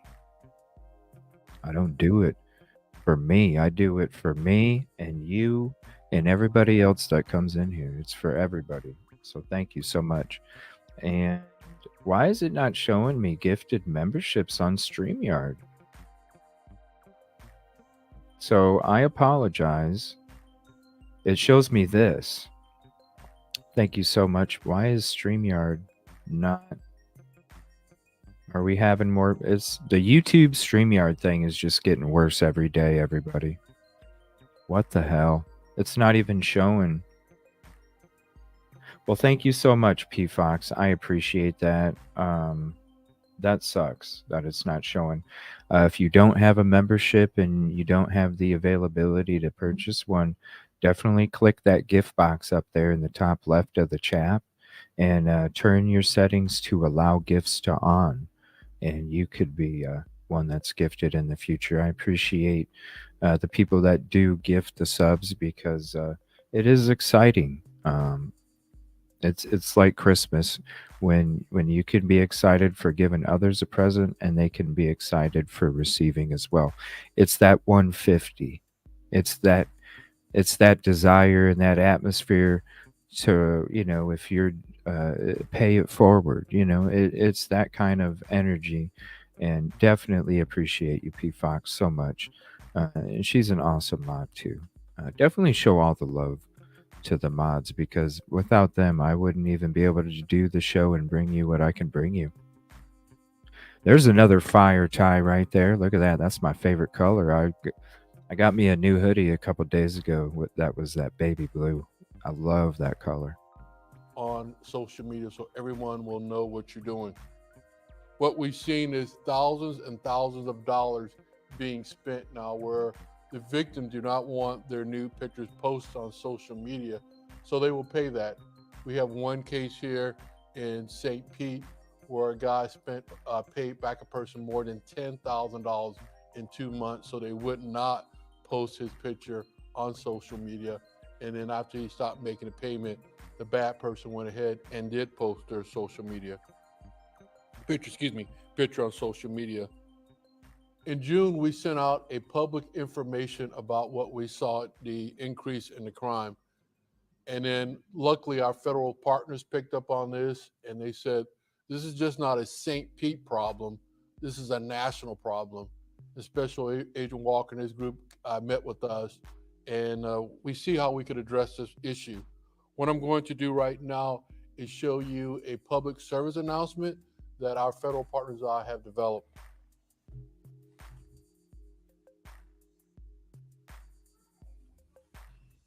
I got a friend request from this girl that just moved here. She said she saw my profile and thinks I'm hot. It starts with a few simple texts and maybe a few pictures, then quickly escalates into threats and demands.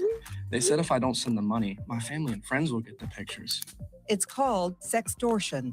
If this is happening to you, don't give in to the predator. Tell a trusted adult. Report it to law enforcement.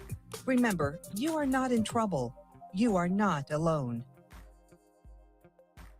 So the message that we want to tell everybody out there is, please, hear what I'm saying. Please do not post any new photographs on yourself online, because they will live online for a lifetime on social media.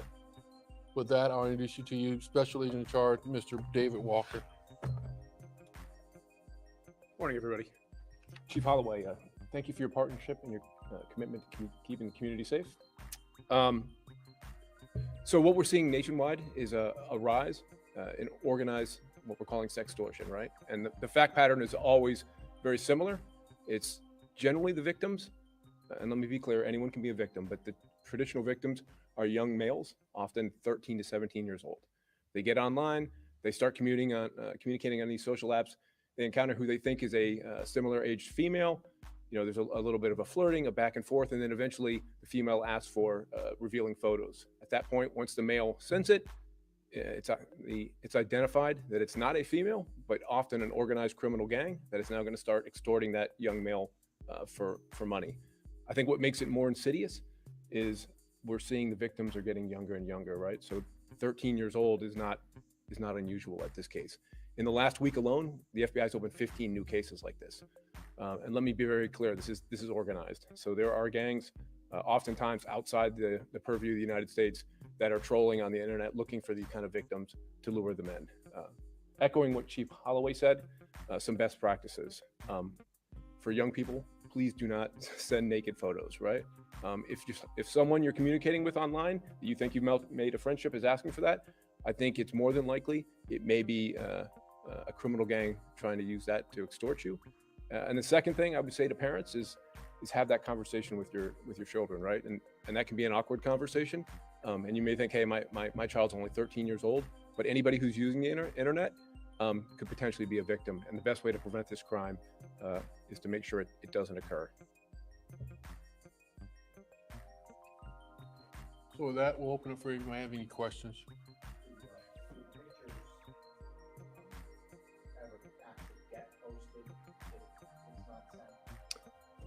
So they do. So a couple things on that. Oh, sorry. A couple things on that. So one, what we've seen is, usually the ask is, hey, send us money, send us gift cards, right? The problem is it doesn't stop. So as soon as you send something, well, then they keep sending it, right? And then they threaten to post. And we've had several situations where they have posted it. And they've sent, these pictures to family members. They've put it online. They've sent it on school message boards.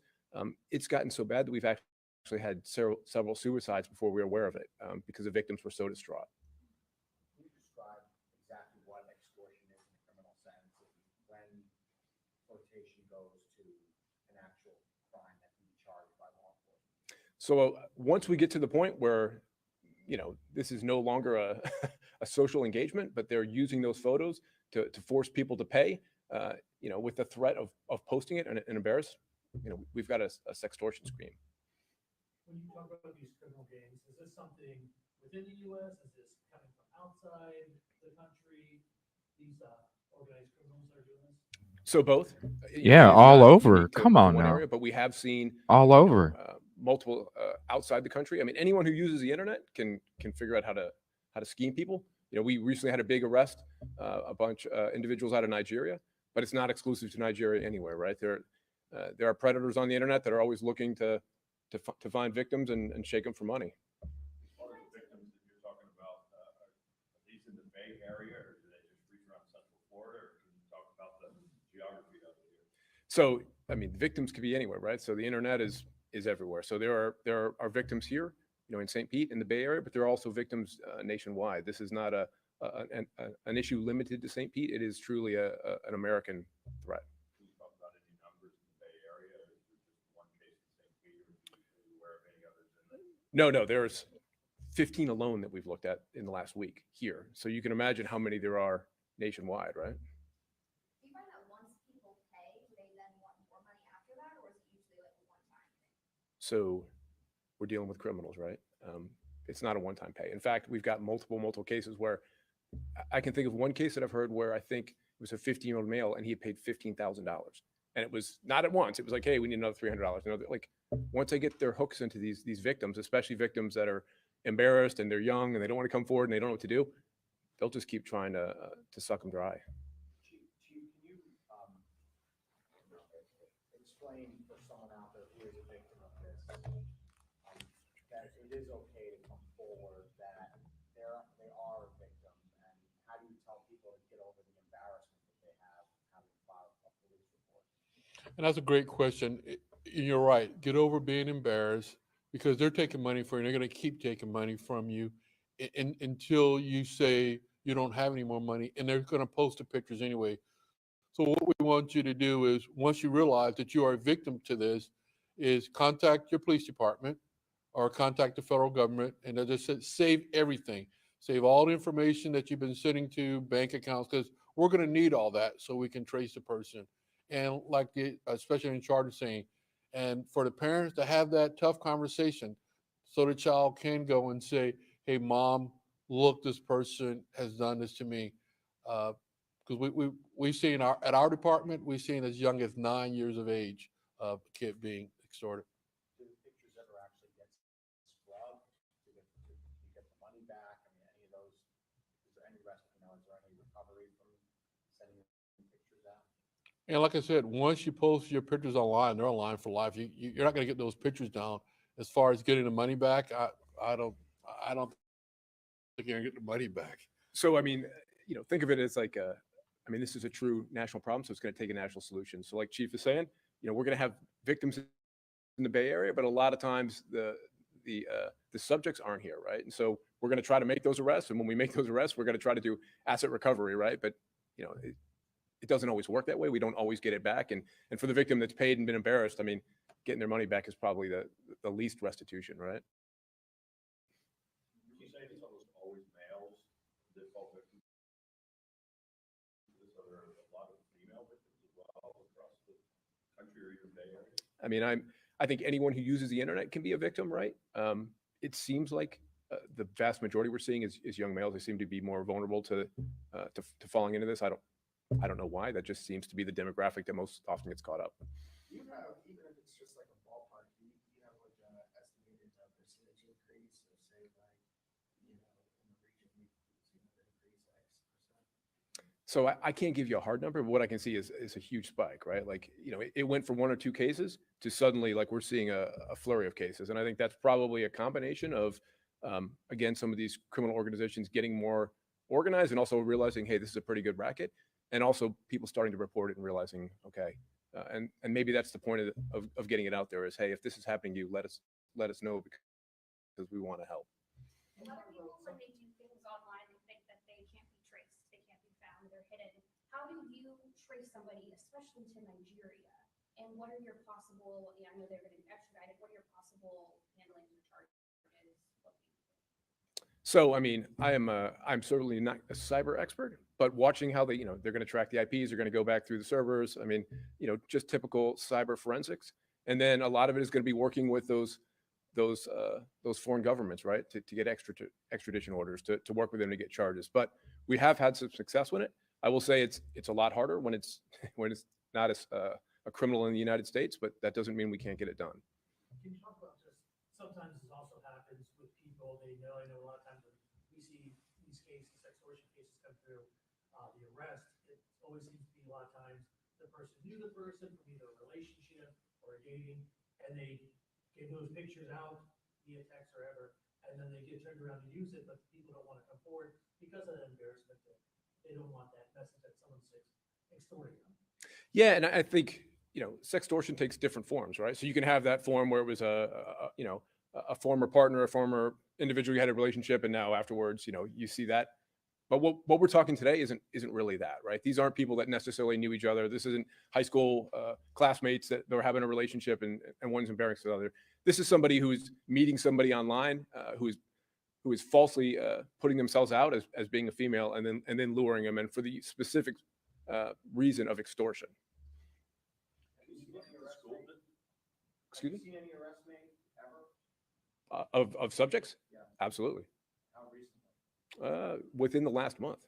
I mean, Thank you everybody for coming in, and thank you, Phantom, for it is that a growing gifted problem, but it's membership. one that we're having some success. Like I think last month, and I think 2 individuals out of Nigeria were arrested, right? And I think the more we do this and the more we uncover, the more success we're going to have arresting people. Are they ever local arrests? There are people in the United States who get arrested. Yeah. I mean, this is not just off the top of my head, I can't think of someone in Tampa, but that doesn't mean it hasn't happened. Is it possible to partner with high schools through school districts to try and get, where is this PSA going to get out? And we can talk about that. And we leave it to the parents, but the kids see stuff at school and there's greater numbers there. So hopefully you'll get it out to everyone that's watching your channel. The other thing will be posted on our Facebook page, and we'll be doing links to everyone else. So we want that information to get out to everyone. And you asked a question earlier, it's not just one case. Since January, we've seen 11 juveniles and 25 adults, January to now. So you're only just talking St. Pete, so just imagine throughout the Tampa Bay area. And those are the people that have reported to us. So if you get this information out to everyone, hopefully the parents will have that hard conversation with their kids. And hopefully the people that are out there using the internet will not post nude photographs of themselves because someone's asking for them. What's your message to anybody doing this? In time, you will get caught. Thanks to our federal partners, we've got a lot of resources and assets that are available to us, and we will find you. It may take time, but we will find you. But also, the people that are being extorted need to call us, because if you don't call us, we can't solve these crimes. Thank you, everyone.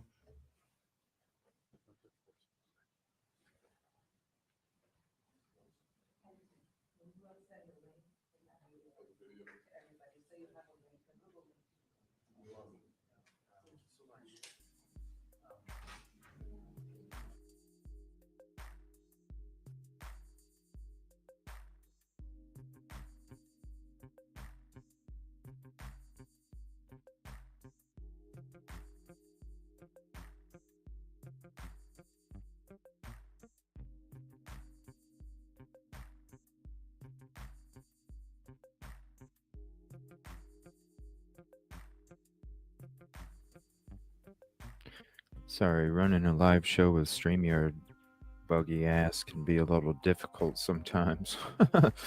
But sticking on the sextortion topic just for a little bit more, maybe about another 15 minutes. I'm going to have an extended show today. I'll be back tonight for a hangout show. I'm going to get back to a Court TV video that is talking about the sextortion topic.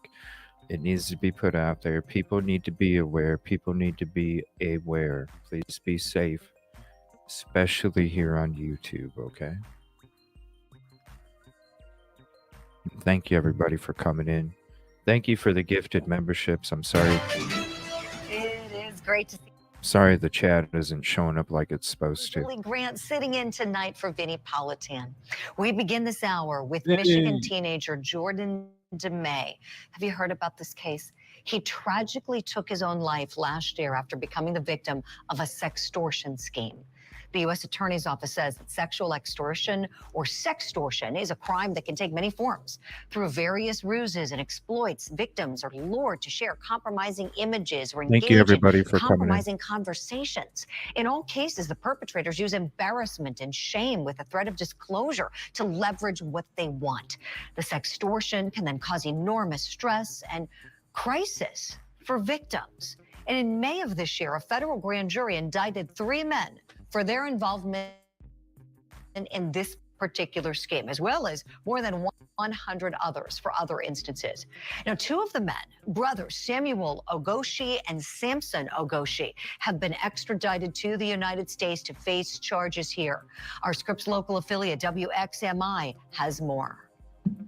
What's up, Architect? Jordan was Thank an you. incredible young man. He loved to play sports. He played football. He played basketball. Just a real fun-loving kid. Jennifer Buda says her son Jordan had a smile that drew people in, and he was friends with everybody. Sadly, the 17-year-old took his life after becoming a victim of sextortion. So Jordan began talking to an individual on Instagram in the evening of March 24th, 2022. All of the details of the conversation, we don't know. They haven't been released to us. But there was exchange of images, and then the suspects allegedly asked Jordan for money. She says they asked him for $1,000. He sent them $300, and they asked for Thank more you, money. Chris. Jordan at some point in the early morning hours of March 25th, 2022, said that he was going to kill himself, and the suspects told him, go ahead and kill yourself, and if you don't, I will make you do it. The Nigerian nationals allegedly responsible, Wow. 22-year-old Samuel Ogashi and 20-year-old Samson Wow. Ogashi, were extradited to the U.S. Saturday after being indicted for an international sexual extortion ring. The extradition proceedings of a Wow. third defendant, 19-year-old Ezekiel Roberts, is underway. The indictment alleges that these defendants targeted more than 100 victims, both minors and adults. One of the victims in this case was 17-year-old Jordan DeMay from Marquette, Michigan, who tragically took his life as a result of this crime. The indictment includes 4 counts, including conspiracy to sexually exploit minors, conspiracy to distribute child pornography, and conspiracy to commit stalking through the internet. Samuel Ogashi is also charged with Okay. sexual exploitation and attempted sexual exploitation of a minor resulting in death, and could face up to life in prison. Nigerian officials have separately charged 3 other individuals who they say were a part of a larger criminal scheme. So they're being transferred to the holding facility here in Michigan. They'll be in the custody of the U.S. Marshal Service. Tomorrow they'll have an initial appearance before a judge. Will be informed of the charges again, Nothing of the new. charges against them. Then they'll go to trial, although the timeline will depend. You're damn straight. It ain't nothing new. It's just been getting more and more and more because the more social media expands, the more these types of crimes are going to have opportunities to take place. You know, the yin and the yang with freedom. It's, you know, there obviously there needs to be better laws on the internet, but the internet just grow. Like, how can, I don't know what, I couldn't even give you an answer on how to fix you know what I mean? Where do you, you know, how do you, it's going to take a humongous fucking team to figure that out, because it's every day. It's changing. It's getting bigger.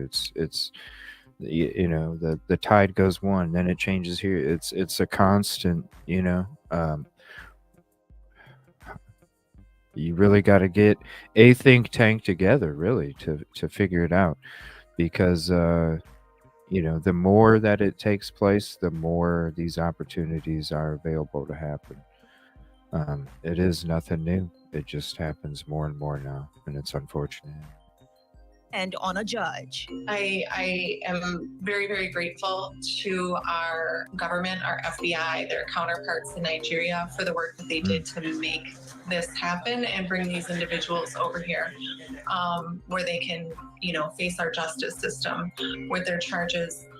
At the end of the day, though, none of it will bring my son back. Jennifer is keeping her son's legacy alive with one of his favorite sayings. One of the things that Jordan would say to people was, "I got you." So what we did is we created a logo, which is hashtag I got you in capital letters. The logo can be found on shirts, hats, and hoodie. The money raised will go towards a scholarship fund each year at Marquette Senior High School, where Jordan used to attend. Jennifer encourages parents to talk with their kids about the reality of sextortion so What's that up, this Ashley? tragedy doesn't happen to them. Thank you for Please hopping in. talk about it as a family. Have a plan in place if this does happen to your child, and just keep those lines of communication open to let them know that no matter what they do, they can come to you or another trusted adult for help if they get themselves into a situation like this. That's cute. Oh, isn't this heartbreaking? That young man with his whole life ahead of him, victimized in such a sick, I didn't steal sinister nobody. way. I want to bring in tonight's think tank to talk more about it. Joining us from England. Come on, if I was stealing people, I'd have like millions, right? Y'all just give this guy a chance. I mean, y'all just give this guy a chance, and I appreciate it so much. Wood Cliffs, New Jersey. That's all I'm Criminal asking. defense Just attorney give me a and former chance, prosecutor. you know? There he is, Al Wunsch III. Just give me a What's up, Al? chance. In Philadelphia, Pennsylvania, family law attorney Jennifer Brandt is with us. Welcome to you, Jennifer. And thank you both for being on the program tonight. Great to see you. What a sad All day. right, this is just so sad. My gosh, I know I speak everybody watching this. Your heart breaks for the family, and so now where do we go? Here. Isn't that crazy? Isn't that crazy? This is crazy. And right, it's not new. It's been happening. It's just crazy. We've got this prosecution. Al Wunsch, want to go to you on this. What do you think the likelihood is of the U.S. Attorney's Office having a successful prosecution against these guys? Well, it seems like they're off to a good start. I mean, they had enough evidence to get them extradited from Nigeria. So I got to imagine that the case is fairly strong. From another country, these people, you know, it's already hard enough here, right? When it comes to these internet laws, it's already hard enough here. But these other countries, and I want to say shout out to Justice Serve Daily, because I never really looked into a lot of these until until some of her shows. And when it comes to the laws from other countries, You know, even if it gets to a point here in this country where there can be a legal, uh, charge and everything. Now, trying to apply that to a different country, and when you get into research, and this is why I'm shouting out Justice Serve Daily, because I never looked into the internet laws from all these other countries, and I'm telling you, when you look into it from all these other fucking countries, it's amazing what they're able to get away with.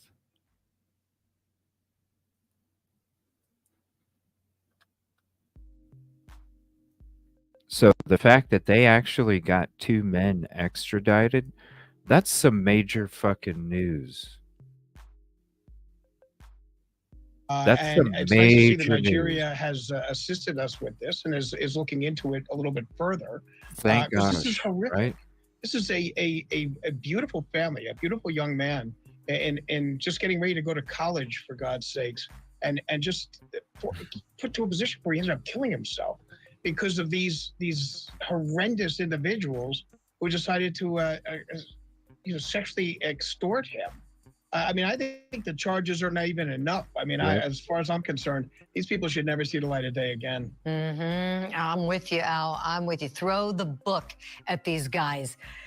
I want to bring you in on this one, Jennifer Brandt, please. With the family, my Get the gosh. fuck out We of know we've got the here, criminal case right? going, but might they also be able to hold these Right. scammers civilly liable as well, in your opinion? It's I would us. think so, It's Julie. us. But how much money do they It's us. have? Can We they gotta ever be more aware. repay enough to bring back a That's why I'm saying, and it's hard to be more aware as a parent to keep up with these changing times too. That's why I think that there should be some kind of like, come on, some kind of daily email thing where parents can write articles and write stories and all of these different things. It's like a daily newspaper for parents, but it's online. And you can have different parents talking about different experiences and different, all of these different things. And then when you can see the different experiences that these other parents are going through and you can read it, you can become aware because you could be like, oh shit, I didn't know that there was this crazy ass TikTok trend going on where the kids, jumping off a fucking 3-story building, landing on fucking styrofoam, like crazy ass shit. There's got to be some way that there can be some kind of online fucking newspaper where parents can, where they can get up in the morning, and while they're reading their fucking local news, they can pull up the parents' newsletter and and even maybe on the ride to school, sit there and have an audio version of it. They could hear the story from the parent. Come on, StreamYard. Maybe have like an audio version of it where they could listen to it in the car so then the kids can hear the story too. So the kids can be fucking aware. Oh shit, I didn't know that there's this. So then when their friend comes to them in school and says, yeah, we should do this cool TikTok everybody's talking about. And then that kid could be like, you know what, Sally? I heard that story with my mom in the car going to school, and it's not good. Change the fucking direction of this bullshit. Now, I don't have the ability to be able to make or run something like that, but if somebody does, please. And you know what? If there needs to be audio versions of shit, that will be my donation to the frickin' platform. Is I will read the audio stuff.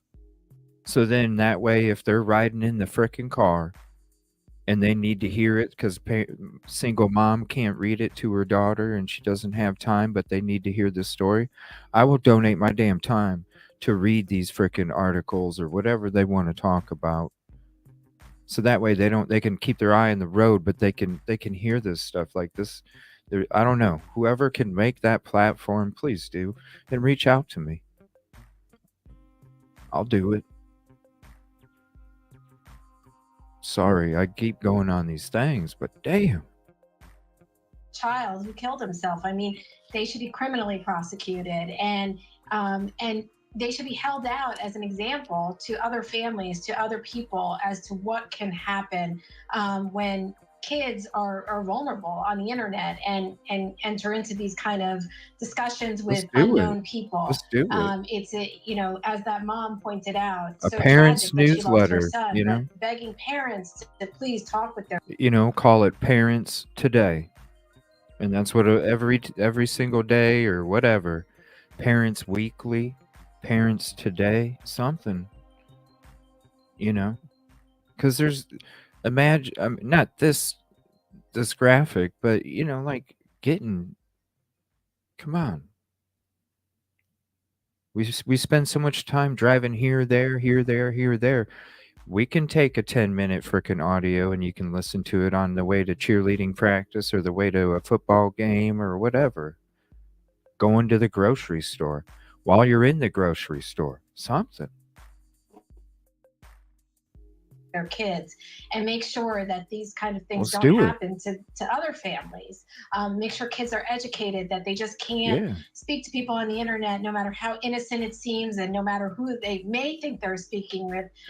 You just never know. And, not to send any kind of pictures or anything like that to anyone over the internet, because that can be used in such horrible and horrific ways as we see here. Right. You're absolutely right, Jennifer. There are so many different kinds of predators out there. Here they're preying on young people and they're trying to get money, but there could, be other types of crimes committed in the same type of fashion. I want to bring in another guest on this point. Joining us, criminal defense attorney Darnell Crossland is here too. And that's the thing. Being aware lessens the peer pressure for these children. When you're aware, you're more confident as a child.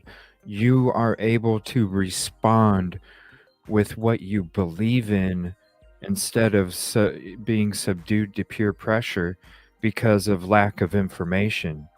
So when you have that information in your head as a child, you can respond better with better decisions for not only you, but the people you care about. Because if you're having friends coming to you about different things, about, hey, we should do this, you're helping them too. And then you're helping the person that the friend goes and talks to, and then it just goes out from there. It starts with one and then branches out the rest of the way. Darnell, good to see you. Would you speak to that, please? The types of crimes that can occur when someone, a young child or an adult, is communicating with someone online and they don't definitively know who they're talking with. Yeah, it's like leaving your front door open to strangers to walk in your house, and we've been having that problem ever since internet got popular. So in one way, it's a great thing, and it brings the world closer, but it also brings predators closer to you. And so there's a lot of scholars that are dealing with internet law and trying to find out what type of laws they can use to enforce our rules that we have here at home, even though the predators may be outside of the United States. So I think it's an evolving thing, and we're also a good start with having the U.S. Attorney's Office be involved, but it's not going to be easy. No. No. This is so sad. I want to go back to you, please, Al. You were saying it's just horrific what happened to this young teenager, 17 years old, his whole life ahead of him. And for someone who is 17, and I really want to make this point for any parents who might be at home who have teenagers watching, we know that social media is kind of their world. Reputation This is what online is so different for. Right. And this is why we need to have this. We need to have the parents, because it is hard keeping up with the times. They're changing too. It's hard being a parent, keeping up with times. Totally understand. It's hard being a child when you have all these different, before you used to have a couple influences. Now you got all these different influences from everywhere. Knowledge is power. Being aware creates safety. We got to do this, please. Please, let's get this going. For children who are growing We up got to do today this. versus 10 years ago, 20 We years got to ago, do it 30 years now. ago. And so for anybody watching, any parents, we know this dad was so horrified, and I like how he classified it. He said it was like my son was murdered in the middle of the night while we were all sleeping because of what these scammers were doing with him and boxing him in to think there was no other way out of this. What advice do you have, please, Al, for any parents watching along in terms of monitoring what their kids are doing and letting them know that nothing is hopeless? But there's nothing that justifies taking your own life on something like this based on being, embarrassed or something along those lines. Express to your kids that, you know what, you love them regardless. If they made a mistake, they made a mistake. And there's nothing that would justify him just ending it all and taking away from his family. It looks like he has young siblings, that it's not worth it. I think we have to sit with our, teenagers and tell them, look, just like Jennifer said, it's a dangerous situation on the internet. It's not it's the Wild West, really. It Anything is. goes. It is. That's what I'm So you saying. have to be very careful on who you trust and who you don't trust. And just, if you don't see the person and you don't know the person, you can't trust the person. And that's what I would express. Yes. But I would also tell my son, if this was my son, I would say to him, listen, there's nothing you could do that would ever change my love for you. And there's nothing that you could do that would embarrass you so much that you won't get over it at some point in time. And just live your life. Mm-hmm. Beautifully said, Al. One piece of advice I always give to, my friends who have kids who are teenagers, it's all out there. Nothing is deleted or erased. It's you can't go back from. So don't take or send those pictures. And I understand it's it's easier to give that advice than it is for children to sometimes listen to that advice. But don't do it. You never know who's the recipient or if they're going to try to do you harm. We're going to have to leave it there for now, but this is a case we're going to continue watching as this prosecution has commenced against these said scammers. Yep. Shit's real. Sextortion is fucking real. It exists all over, especially here. You wouldn't believe the stories that people reach out to me. I have a lot of people that share stories with me, about personal things. They hear me talking about some of the stuff, and they like to reach out to me as well. So the shit is real. This shit, it's unfortunate it takes place. It exists for all ages. So yes, I'm excited to whenever, I appreciate that, because I do not have the time. I really don't. I wish I did. But I will definitely contribute in any kind of audio,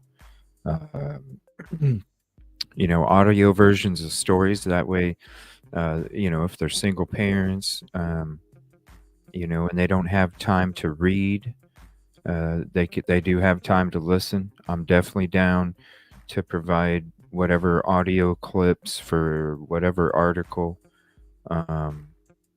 Seriously, I will. I could knock those things out in like an hour or two. Setting all that stuff up and running it. I wish I could. So I appreciate anybody out there in the community, especially you, Wandering Orphan, for getting something like that we can get going.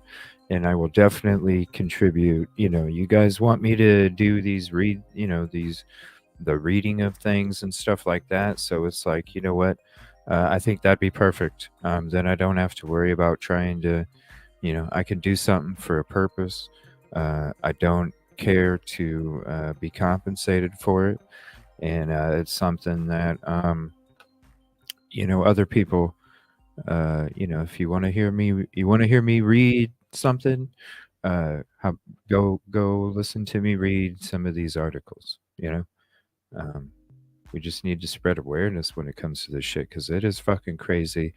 It does create, uh, um, mental shit that just don't need to exist, and physical in some situations because of the extent of where things lead. It's unfortunate, and it's just going to get worse. Like they said, it's the Wild West.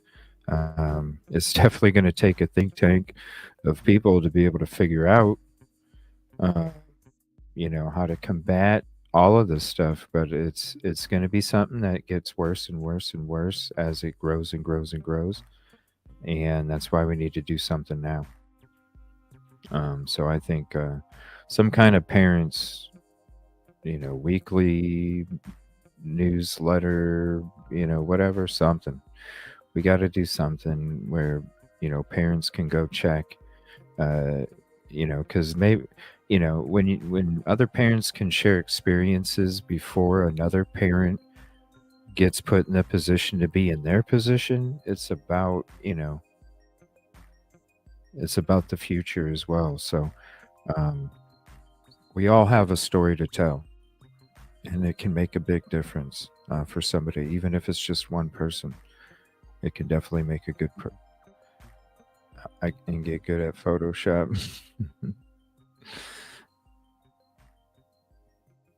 Oh, okay. I don't. I was gonna, but I don't know. I'm not because there's so many. What's crazy is there's so much of me on TikTok, and I don't even have a TikTok. Ain't that weird? Fucking crazy. So much of me on TikTok, and I don't even have one. All right, let me see. I'm looking. I don't see anything breaking. Let me check the live real quick. What an unfortunate situation earlier with a fella taking out the whole family.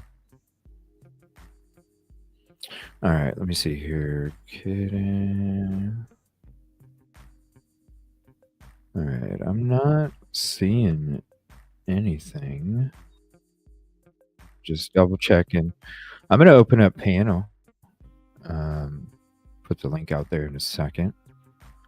And then we can get into some of these other videos that I have saved for you guys. Tomorrow morning, I'll be covering the court case. We'll be doing live updates. And then whenever the video drops, we'll definitely have it as soon as it comes out. And I'll be starting the beginning of the body cam deep dive. And that's going to be a multiple episode deep dive because if you were around when we were deep diving the grub truck, it is going to be just like that, but better because obviously the grub truck was practice. So all you can do is get better and better the more that you do it. So let me get to this August folder and then I'll throw the link out there in chat. And we can discuss whatever case. And also, it's been a while since I had the phone line open too. If you'd like to call, you can call 812-250-8484. I could take your phone call real quick if you want to call in the show. 812-250-8484. And let me put this up there. There we go. Oh, and also I wanted to show you guys something. Check this out. You know how Say Please does a lot of beautiful like this, right?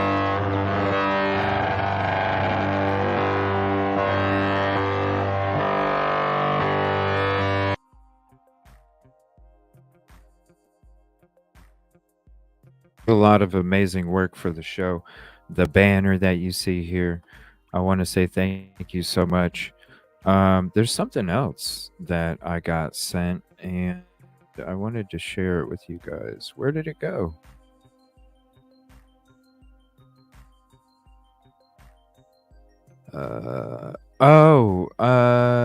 Shoot. Will this work? Hey, say, oh shoot, hold on, let me see. Let me message her.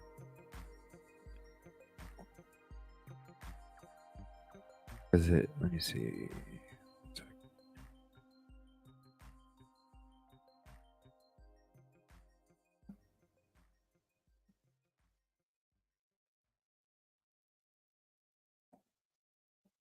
Give me 1 second.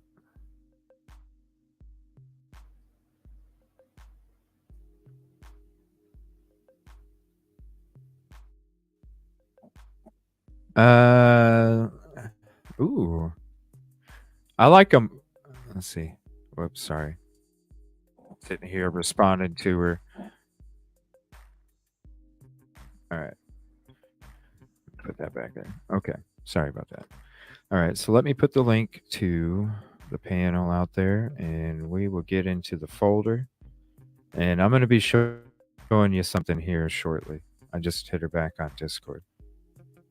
Definitely go check her out. I'm going to share that link to her Twitter as well. She does this for a living, so definitely go show her some love and also share her work. Definitely awesome stuff, really. When you go through her timeline and you see all the work that she's doing for all these content creators, she's definitely got their back when it comes to style. And, it's like a custom tailored suit that she provides. It's beautiful. So thank you, Say Please, for taking the time to help the show look more professional, and to you all for helping make it and become a more professional show. We definitely appreciate it because it's a beautiful thing. It's a beautiful thing. What's up, No Chains? Good morning, good morning. Good morning, Good morning. everybody. Good morning. How's everybody doing today? Anyway, yeah. I know this isn't a Just chilling. sextortion experience that I had in the past, but it goes along with Nigerians and how they are scammers. Oh, yeah, I saw you put that in chat. Yeah, go ahead. So What my happened? ex liked to get into a bunch of different chat rooms, and he liked to go after the bullies per se. Mm-hmm. So he gets into conversations with several different people. This one person just kept going and kept going, asking personal information, asked if he was a guy or a girl and if he had pictures. So it kind of goes into that area because he thought he was female, but he's, of course, not female. And he kept sending, because it was a guy, kept sending pictures of females, in provocative positions, and so forth like that. So he was getting more and more angrier, and I was like, oh boy, what is going on with you? And he's like, this blah, blah, blah, blah, blah, I can't say the words on here. So I said, So I looked at the conversation. So then he said, let's play like we're from the military. I said, what? He said, yeah, let's play like we're like undercover operation. And I'll be like a sergeant, you'll be my commander, or blah, blah, blah. And you can go by such and such name, and I'll go by such and such name. So we kind of played this little game with him. And by the time we got done with him, he ended up erasing everything because we were not playing. Really? Yep. Really? He went completely off the whole internet. We couldn't find him nowhere because we told him that we were going to turn him over for what he was doing because he was trying to scam. But I just got great satisfaction from what It's funny we when did. you turn the tables back around, isn't it? It's a great chess match. And I even gave like specific numbers, and I said which base we were at and all that stuff. It sounded legit. Yeah. Yep. It's great. It's great when motherfuckers run into you and they don't realize what the fuck like it's funny because it's like, yeah. And you may do Nigerians this are to the a whole bunch of worst. people, but nah. Nigerians are the worst people, I'm telling you. They are scammers big time. Don't ever do anything with a Nigerian. It's the internet. It's the internet laws. That's what I'm saying. When all these France is just as bad. It Yeah. really is. When you, it's But it's with the children and internet, like you said, it's so important that the parent, grandparent, whomever is their custodial parent, needs to be involved in their phone activities. Put securities on there, block apps, whatever the case may be. You just got to be diligent in it and on it. yeah, like Misha Girl was saying, they're looked at as here. You know, they're. I mean, people look up to them over there because they're the ones flashing the fancy shit. You know, Mm-hmm. they're the ones living the life. Right. It's a business. It's these damn internet laws, but that it's like, but what can you do? It's another country, except for be That's aware. why. Except for be That's aware. why. Yeah. Mm-hmm. But that's why they do it, because they think that they're invincible and untouchable. Mm-hmm. And laws have to change. In order for that to happen, you have to go to legislation. You have to get involved. Mm-hmm. We have that right as human beings to get involved to make change on that level. But a lot of people don't, because what? Most of us don't have that time. Yeah, they got us busy with trying to fucking have a roof over our head. That's why it's sad that there can't be most of the times there can't be one parent at home with the children. They gotta, go to a babysitter or something to raise their kid because they have to try and get that roof and keep it. And that's the thing. They keep us so fucking busy with everything else when we should be busy with our fucking family. Yeah, I remember that when I was a child. We had family. And that's My the dad thing. was the only one that had to work to provide. Now it's like both parents, and some have to have 2 jobs. Right. There's a new trend now that's happening where parents of children that are out there, 20s, whatever, where parents are having to move in with their children because they can't Exactly. even freaking afford to make it on their own. I'm It's kind of in that ass same backwards. boat. But I did it for Yeah. safety reasons too, because I had to go into like incognito mode from my ex. So, Mhm. Sorry to but hear I'm that. in a happier place. I'm stronger and better, That is and right. I'm willing to help other people who've been through the same, Mhm. because you can do it. That's why I'm talking about we need to get some kind of online, and shout out to Wandering Orphan. We need to get some kind of online thing where parents can go, and I'll do the audio versions of the fucking articles, and that'll be my donation for this thing where parents can be going to the grocery store. They could be walking in the grocery store. They could be going to a practice or something. And not only the parents, but the children can hear these stories from other parents. So then they become more aware. So then that peer pressure doesn't affect them. So that the parents understand they don't have to make it a full-time fucking job. Like Mandy says right here, it is a full-time fucking job. And having this daily or weekly thing can take a lot of pressure off of parents too. Here's Being aware. something Yeah. everybody needs to think about. How stressful are we really as a society? Especially that. after COVID. Exactly.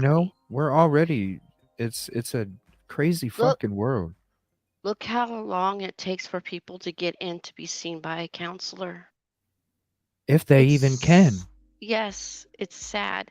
There How are many of so these many shooters people. reach out and they can't even get heard? This is why this kind of platform and Dago's platform are so important to people. We feel safe. We feel safe with you. We feel safe with Dago. You two are very important to a lot of us who've Aw. been through so much. And we appreciate the both of you. And we protect you for a reason, because you give us this safe place to go to. Aw. You're so sweet. It's not fun to live through domestic violence. It's not fun to be in a position where things are so hard for you to try to survive. So we come to you, we come to Dago for this reason. And I'm speaking on behalf of a lot of people. You're so sweet. And it's because of you that we listen. A long time ago, I compared this show to like a transformer. Okay, I'm the headpiece, and all of you guys are the arms and the legs and the body parts, and it's all of us. It's because you are who you are, and because of what you have inside your soul, you contribute to that force of the transformer. Because without you guys, I would just be one piece of that fucking transformer, and that ain't shit. So it's my duty not only to be honest and come from the heart, but it's also my duty to make sure that I maintain that motherfucking atmosphere for Exactly. You're you. not fake. I'm not fake. I'm 100% real.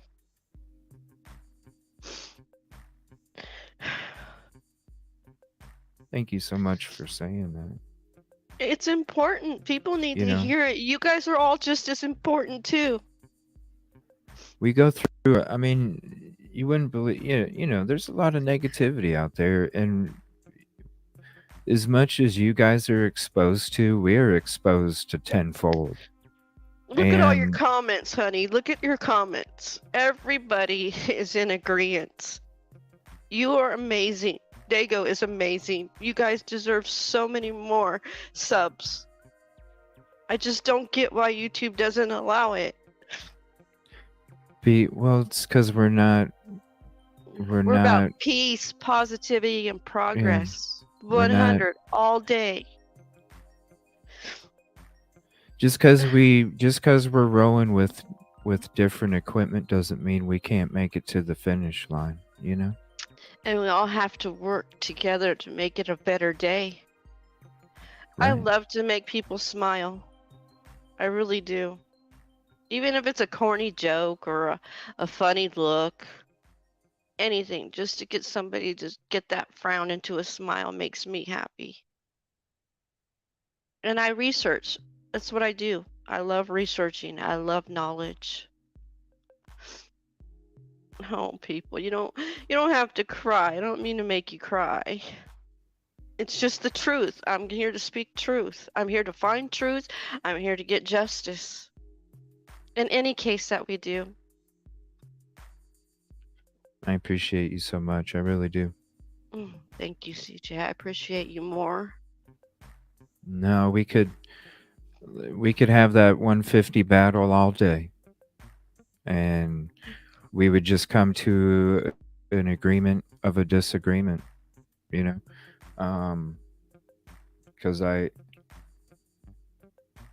That's why I don't understand this negative energy.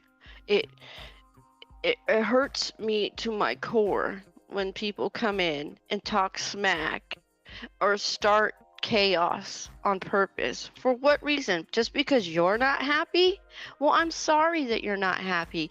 Check that at the door. If you're going to come in here, this is a positive environment, and we are going to continue to keep it that way. they're bored. That's what it is. It's boredom. Yeah, but they don't like themselves either. So they got to Well, yeah. project it. It's a venom thing, Yeah. It's what's inside the soul. You can pretend to be that beautiful flower, but once somebody bites into it and discovers it's a poison, you can only be fake for so long. That's why I talk about the solid foundation compared to the foundation that's formed from unstable rock. And that's why I don't mind that I only have 3.7, because to me it's about the foundation. I don't mind the process, I appreciate it. Do I understand why, I'm 3.7? I mean, it is, at least I'm 3.7. And Yes. you know, as far as I'm concerned, I would rather have my foundation built off a collection of rocks that are made out of diamonds that are formed from pressure, Mm-hmm. that look beautiful. I would rather have my foundation be built off of diamonds that are rock instead of gravel, I like that. And because I you do guys are like the diamonds to me. oh, that's sweet. And I like that we have a small community at the moment, because we're personable with everybody, and that's great. We all have a story. We all have chapters. Mm-hmm. Some Pressure. chapters are not the greatest. Other chapters are like a highlight. Mm-hmm. Good times. But always got to remember at the end, you want to write your book with a happy ending, the best that you can. So everybody Yeah, who comes into your life 100. is there for a reason, whether they're there to teach you or to Mm-hmm. make you learn that, well, maybe you shouldn't be a part of my life, and learn how to walk away without regrets. And that's that pressure I'm talking about, those experiences that you guys go through, the things that, you know, it's that pressure from all of those situations, those experiences that make you the diamond that you are on a beach full of sand pebbles. And that's why I get the big motherfucking boot out as quick as I do, and I may come off. That's why I'm saying I'm not everybody's cup of coffee, because I may come off a certain way, but if they actually would spend some time and see what the fuck I'm really about, uh, Exactly. you know what I mean? So, You can't judge a book by its cover. or even my name, you know. Exactly. I I did it agree. like that. It's wordplay. That's why I have the name the way it is. It's wordplay. You know, it's it's all sorts of shit. Mm. Yeah, and they're saying some pretty lovely things out there. Yeah, that's right, Pappy. What's up, my beautiful diamonds? Because seriously, that's why I protect you guys so much. I really do. Whether it's in the background of shit that I'm trying to warn everybody else with, it's my approach when it comes to certain situations. I may come off the wrong way to people, whether it's in Discord or whether it's on the show. But really, if you really dig deep down into what the fuck I'm about and why I choose and why I warn and why I can see things a hell of a lot earlier than most people might, it's because of my own experiences that I had. I had to constantly. I lived in an environment where I constantly had to look over my fucking back all the fucking time, because the time that I didn't was the time I was going to get struck.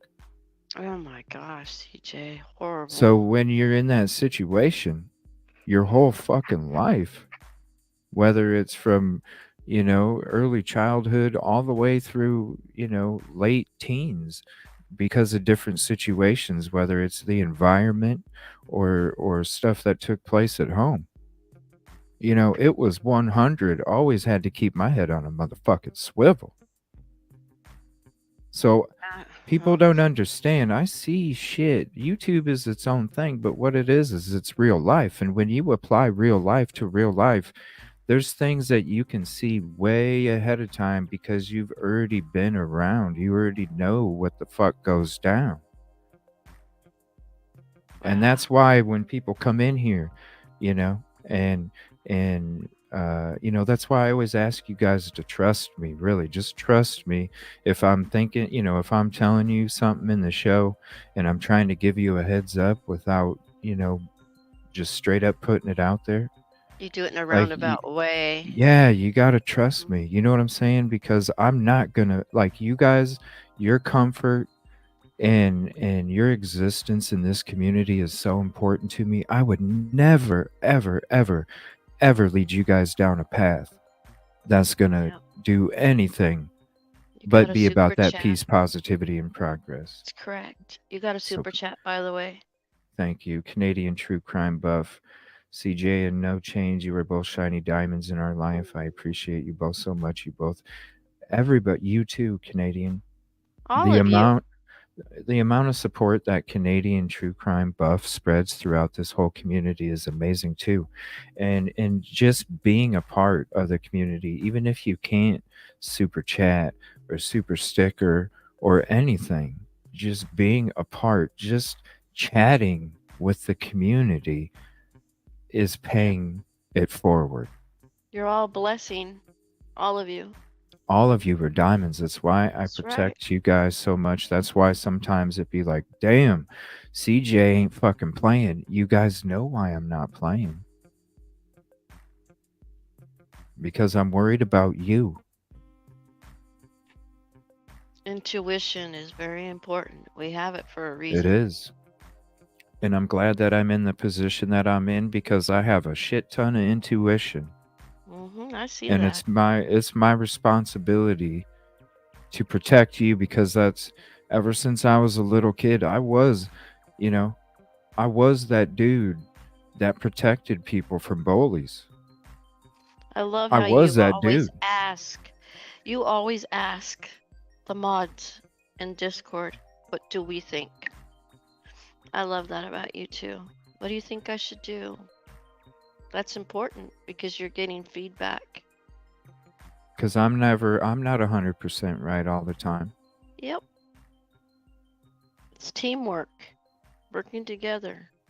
I care about you guys. So if that's why I don't care about views and likes on a fucking video and what we went through and all that shit. I don't. Because to me, it don't mean shit if your comfort is the cost. It don't mean shit. It's the conversation. It's the personal interaction with everybody that's important. It's getting the message across. It's getting people to see things that they may not see. And if they don't agree, then they have that right to disagree without having somebody to come after them, you know? Right. That's why I'm about everybody's thoughts, theories, and opinions as long as it's respectful. Yep. Because it's about how you feel too. You know, and if we're wrong, we're going to admit that we're wrong. I'm not going to come back and get in an argument with you over it because that's just petty and childish. I ain't perfect. I ain't gonna be the first one to tell you I am. I got flaws like a motherfucker. I do. I got flaws. I'm with I you don't, on that Mandy. too. I don't. I don't. That's why you see other people. That's why if I'm in somebody else's channel showing some love and you see people directing shit at me, it's, it's like, you know what? If that's how they feel about me, because where I'm coming from, it's about everybody. And if that's how they feel because they're the ones that were disrespectful, it is what it is. I didn't lose shit. But I hope other people understand. Look, I hope they understand if they do see somebody that's like, hey, why'd you block me? Well, I hope they understand. Well, CJ, that motherfucker, if he blocks somebody, it's for a fucking reason. That's right. Peace, positivity, and progress. The 3 Ps always. Yeah, because if we ain't rowing the same way on that peaceful path, then I don't fucking need you in my boat, yo. Get the fuck out. You're not out. sinking us. You're not You're gonna slowing sink us. you're slowing everybody else that's working hard. You're slowing us down. So get the fuck off. Yeah, it's like that person putting in that water in your boat trying to sink you. You got to kick them out. You're going to go on your own. And I felt bad, Bama, because there were a lot of people. There were a lot of people that, and I understand because the shock value takes away your reasoning. You know what I'm saying? I understand that. Yes. That's why I didn't get mad at anybody. That's why the next night I came out and I said, you guys got to trust me. Like, if I'm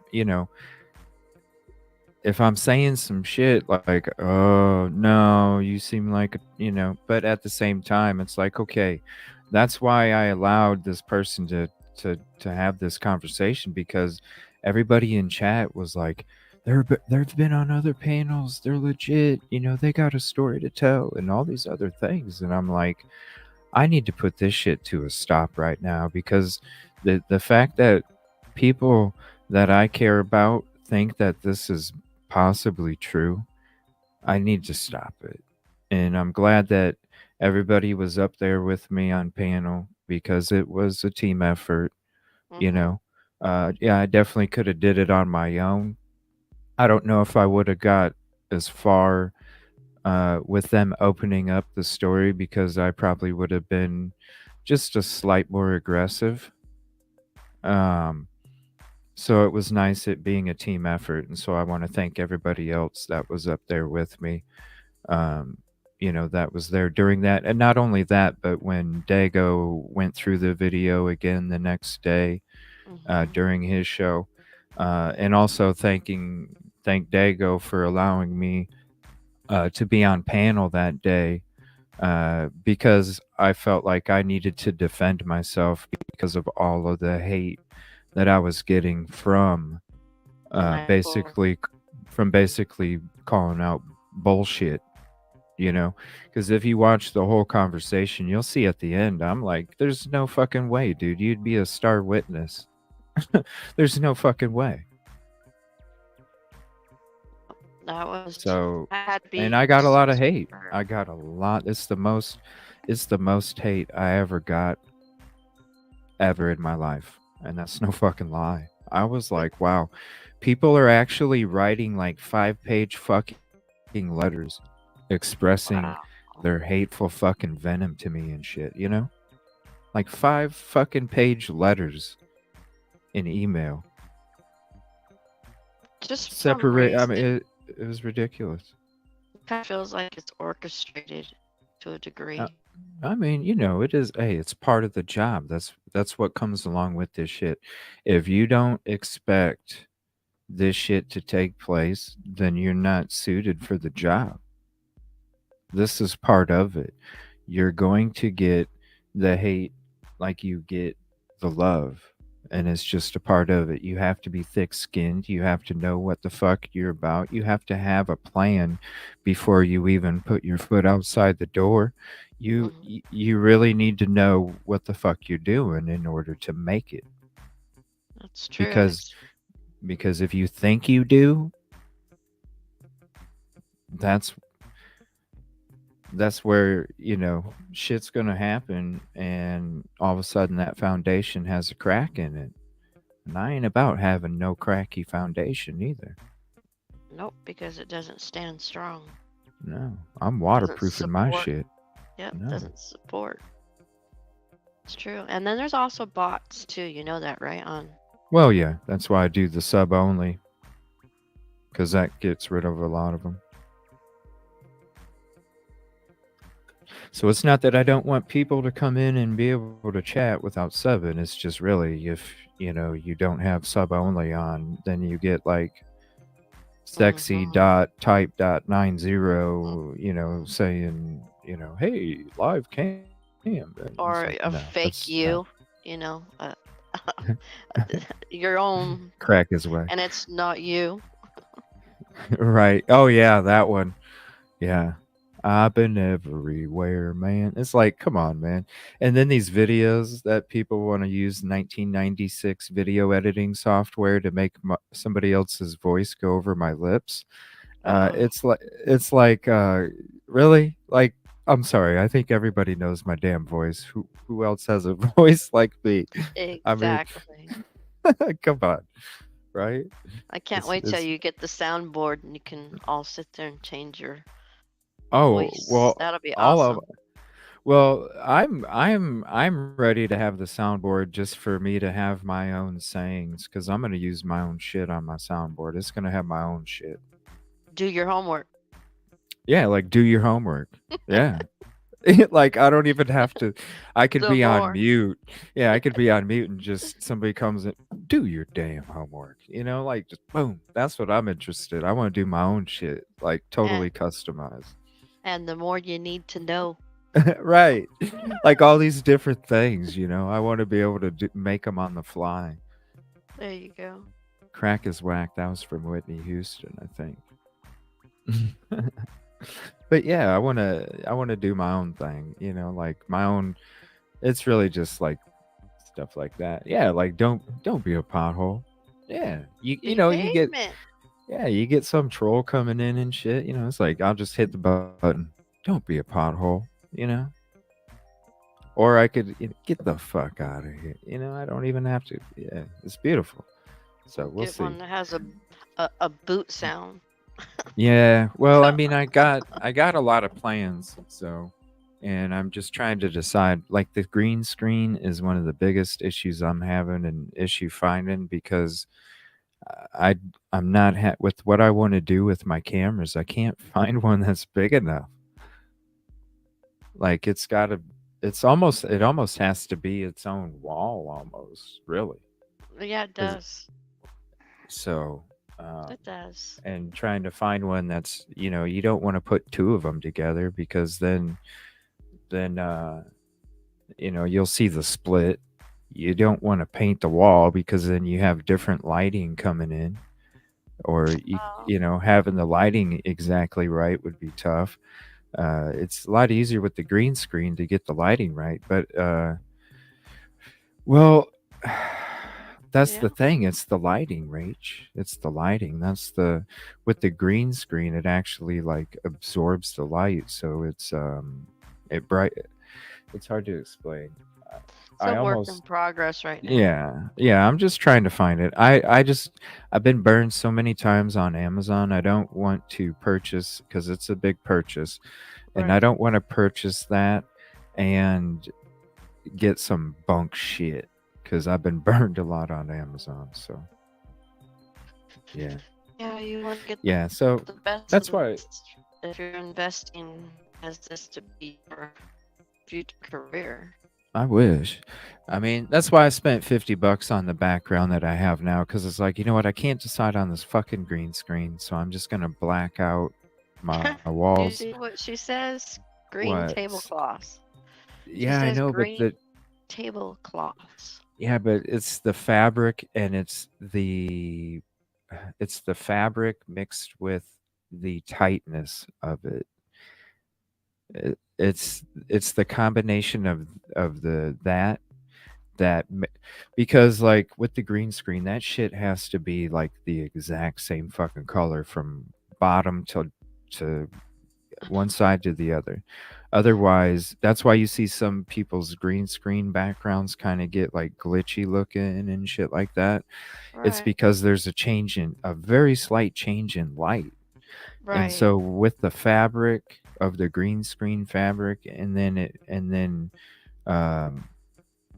with the tightness of it, that's why you almost need to have a stand that's big enough that could support that because it's the tightness and then the fabric itself along with the color where literally you only need a light on the left side and a light on the right side that doesn't even point at you. But if you have something like a sheet or a painted wall or something like that, then literally the lighting has to be on you. Right. And They you said have to paint have a your lot wall. more.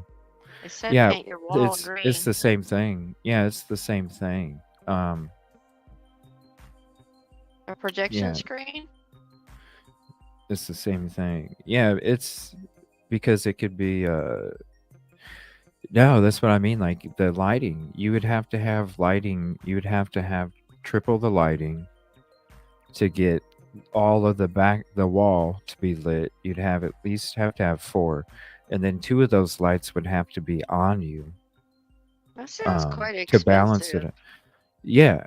So it's easier to get the green screen where you only need 2 lights, one on the left, one on the right, and none of them are facing you so you don't get hot from the light. And then you could basically move that anywhere. It could be mobile because you can take it down and then you can put it back up. So you could literally Right. go anywhere. And so that's the difference and that's why I'm trying to really trying to look for what I want specifically. And that's why it's taken a little bit because I'm not You want to finding do one it that's right. right. If I'm going to spend that, I want to make sure that it's done right the first time. And then, you know, because I plan on being mobile too in the future. I'm going to be mobile. I'm going to be going to these locations of these cases that we're talking about. I'm going to be trying to talk to people. I'm going to be doing all that shit in the future. Because I like I said, you know, from one of my first shows in the future, half of my show is going to be doing interviews. Right. Half of my shows will be interviews. Yeah, because it's good to get it from the perspective on the ground, you know, boots on the Right. ground of others that are in the area. I'm not even gonna I'm not gonna call it a boot on the ground because I'm not gonna be out there, fucking, you know, digging through tunnels and Oh all this other no. shit. I'm gonna be interviewing people with respect, but at Yeah. the same time, so more like a reporter. So I'm gonna be the microphone on the fucking ground. That's what I'm gonna be. Yeah, you're Oh just no, gonna where'd you go? interview. Oh no, it said remove. Hold on one second. Are you good? I'm here. Okay. Yeah, so I'm gonna be the microphone on the ground. You try to That's boot what me I'm out gonna be. already. I see how you are. No, your picture went away now. No, StreamYard's I'm bugging. kidding. Yeah, I'll be that microphone on the ground. Well, I'll that's be wearing good. my Then you can. I'll be wearing tennis shoes. I don't like wearing boots too much. I like to wear boots in the wintertime. Well, yeah, I do like boots then. But normally I'm a tennis shoe fella. Let me see here. So I let me personally check don't like Discord. shoes at all. I think My they're Discord bothersome. closed out. All right, let me see here. I don't see it. Say please. Bought from Mason has the green. Oh wow, how big is it? Because that's with the I guess. Shit. That would be cool. Yeah, because like, well, the two cameras I can. The problem is the third camera I'm trying to introduce. That's where I'm running into the issue with finding one that's big enough. Thank you all But for if all I- your kind words. Yeah, for real. It's Boots appreciated. and the stand. So your show tonight is going to be on Banfield or Grub Truck. No, I don't know yet because I wasn't even expecting to go live today. Oh, okay. And so there was stuff that I was just going to have a hangout show, True Crime and Chill this evening. And then get ready for, because I figure tomorrow morning, because I'm going to be on earlier tomorrow morning.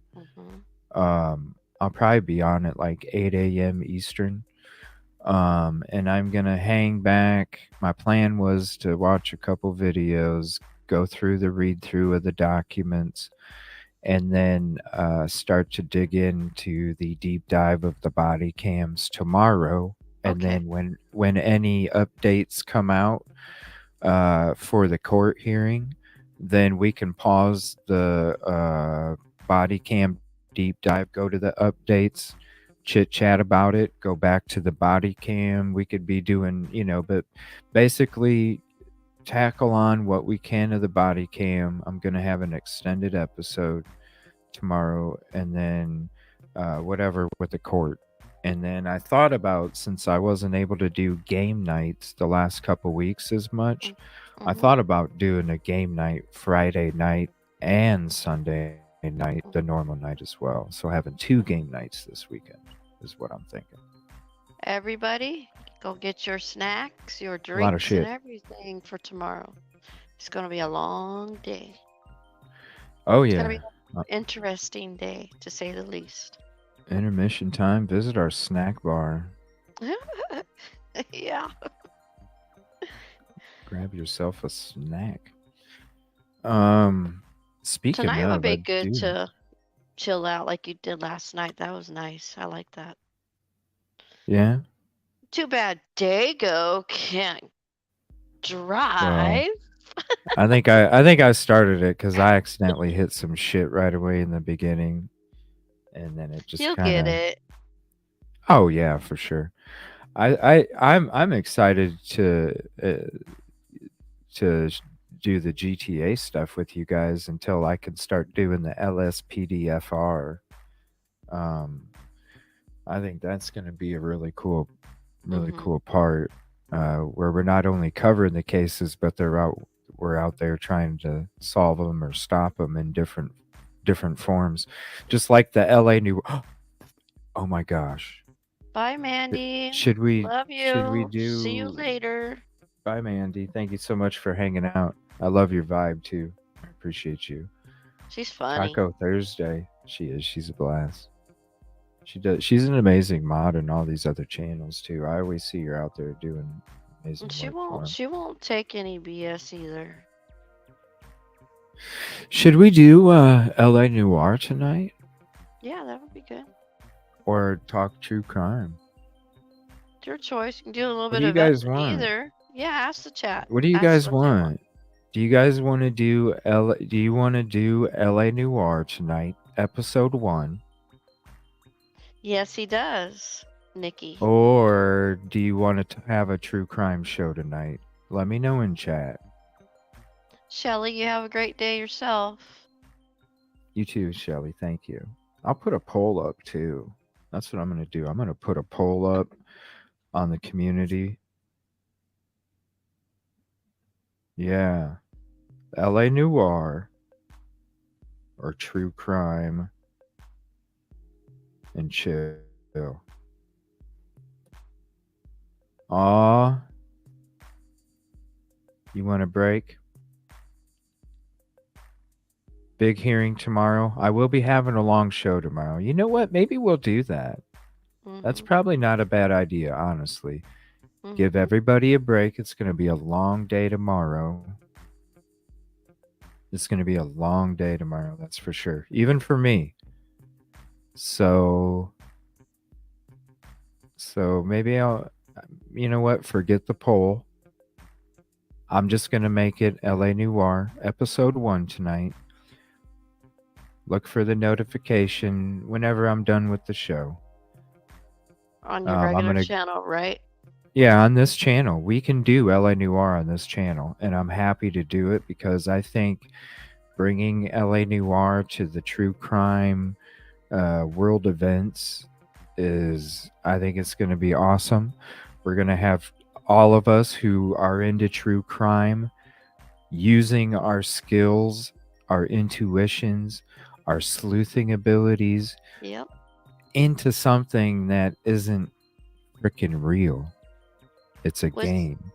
Wisdom Speaks and War Eagle. Good afternoon. Good to see Yes. you. Yes. What's up, Casey? Oh, you can Yes, do it I without figured out. copyright? Yes, because remember when I did my testing on my lounge channel? Yes. Yes. I did that because I wanted to see what I could get away with and what I couldn't get away with when it came to the game because I wanted to bring it to this channel. I didn't want to have to do it on my lounge because really, just like the police simulator game, LA Noir, oh my gosh, StreamYard. I know. I don't know what's up with it lately. It's freaking ridiculous. But just like the simulator game, LA Noir brings a whole nother level when it comes to, I think it's fun for you guys to sit back and watch us play a simulator. I use Xbox One Wandering Orphan, and if anybody has Xbox One, shoot me a request. Evil CJ, all one word. It's spelled just like my name is on the show. The thing about this. Oh, go ahead. Misha Girl says there was an explosion in Pennsylvania. So Yeah. far, 6 people are deceased. Yeah, I How saw that on my sad. Twitter update. Yeah, Prayers, it's prayers. yeah, I saw that. It was a ring cam from across the street, and yes, it's very Oh, scary. they got it? Oh, wow. Yeah, it's straight up on fucking camera. Like it's I bad. had an experience as a child.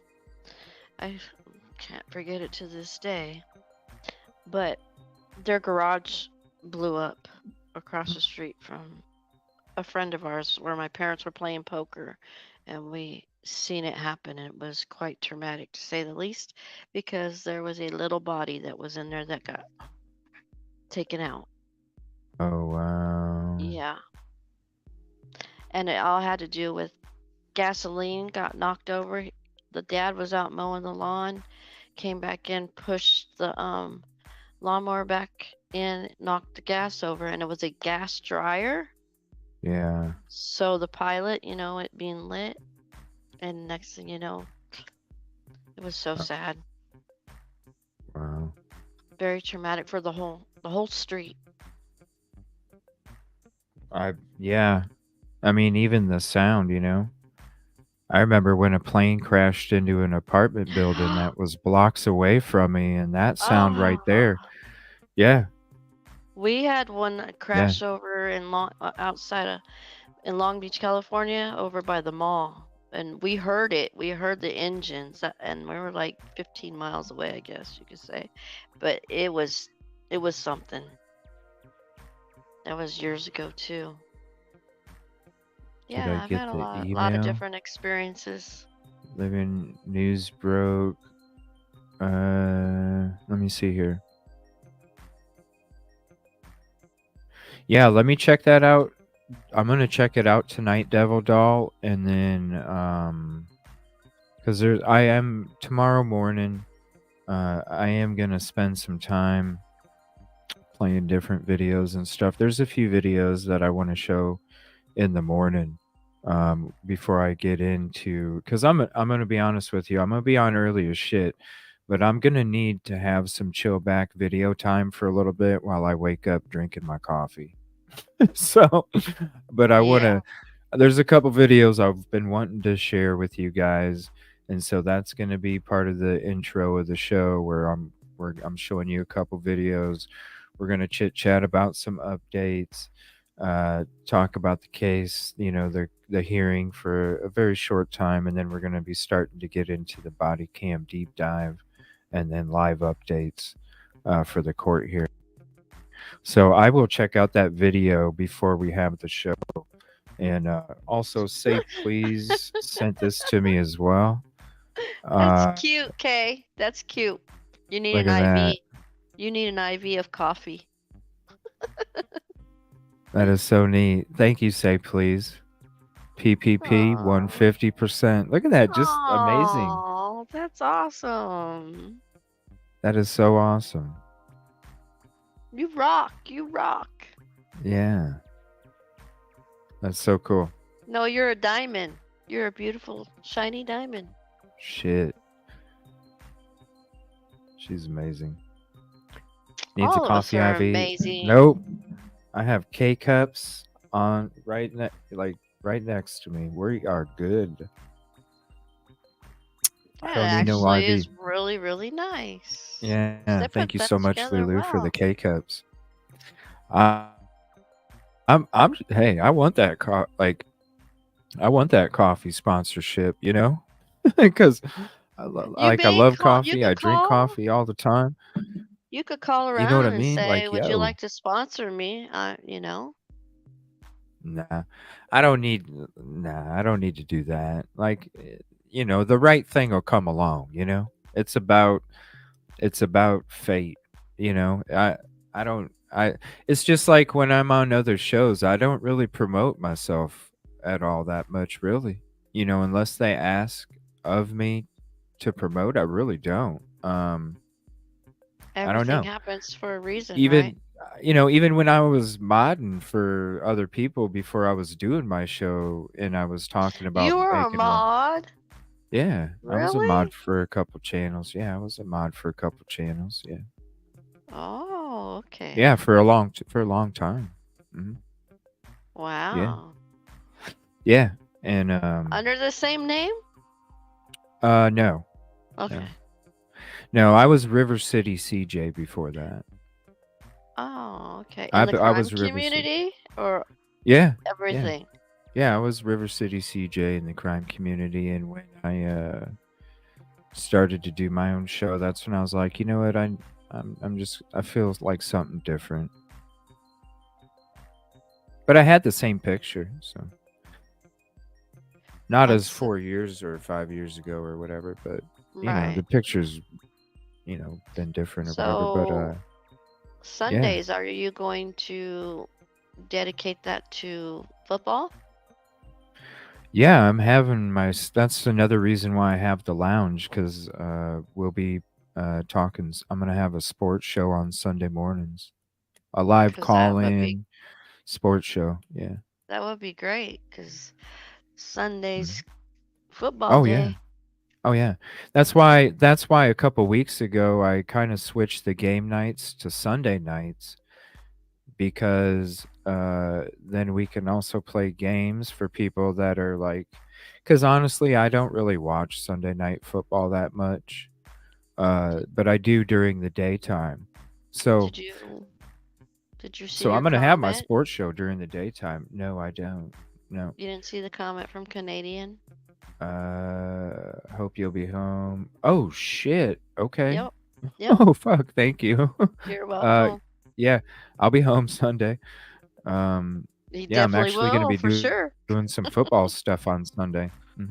I'll be doing football stuff on the lounge on Sunday. We're gonna be coaching some football stuff. I'm gonna be chilling, watching football. I was even thinking about doing some testing for the sports show with highlights and You'll things be like that. able to So get a panel of guests yeah. up, won't you? Well, So we can all be well, up there yelling, screaming, well, yeah. carrying on like fools. Yeah, I mean, yeah, you can be a panel. But what I'm the like, because I've always wanted to have, like the influences back to the radio programs that I listened to before any of this YouTube stuff.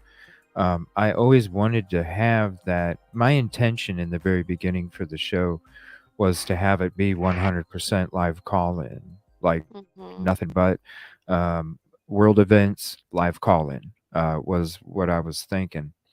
And I like the way that this platform is. I like taking the calls here and there, but I like being able to have it all. With the sports, I'm gonna be kind of going back to like some of my roots when it came to where the passion was first created, and it was from sports radio. It was Oh, sports radio, live call in, and that's from the very beginning. Because I was into sports from a very young age, and so I always listened to sport radio type programs.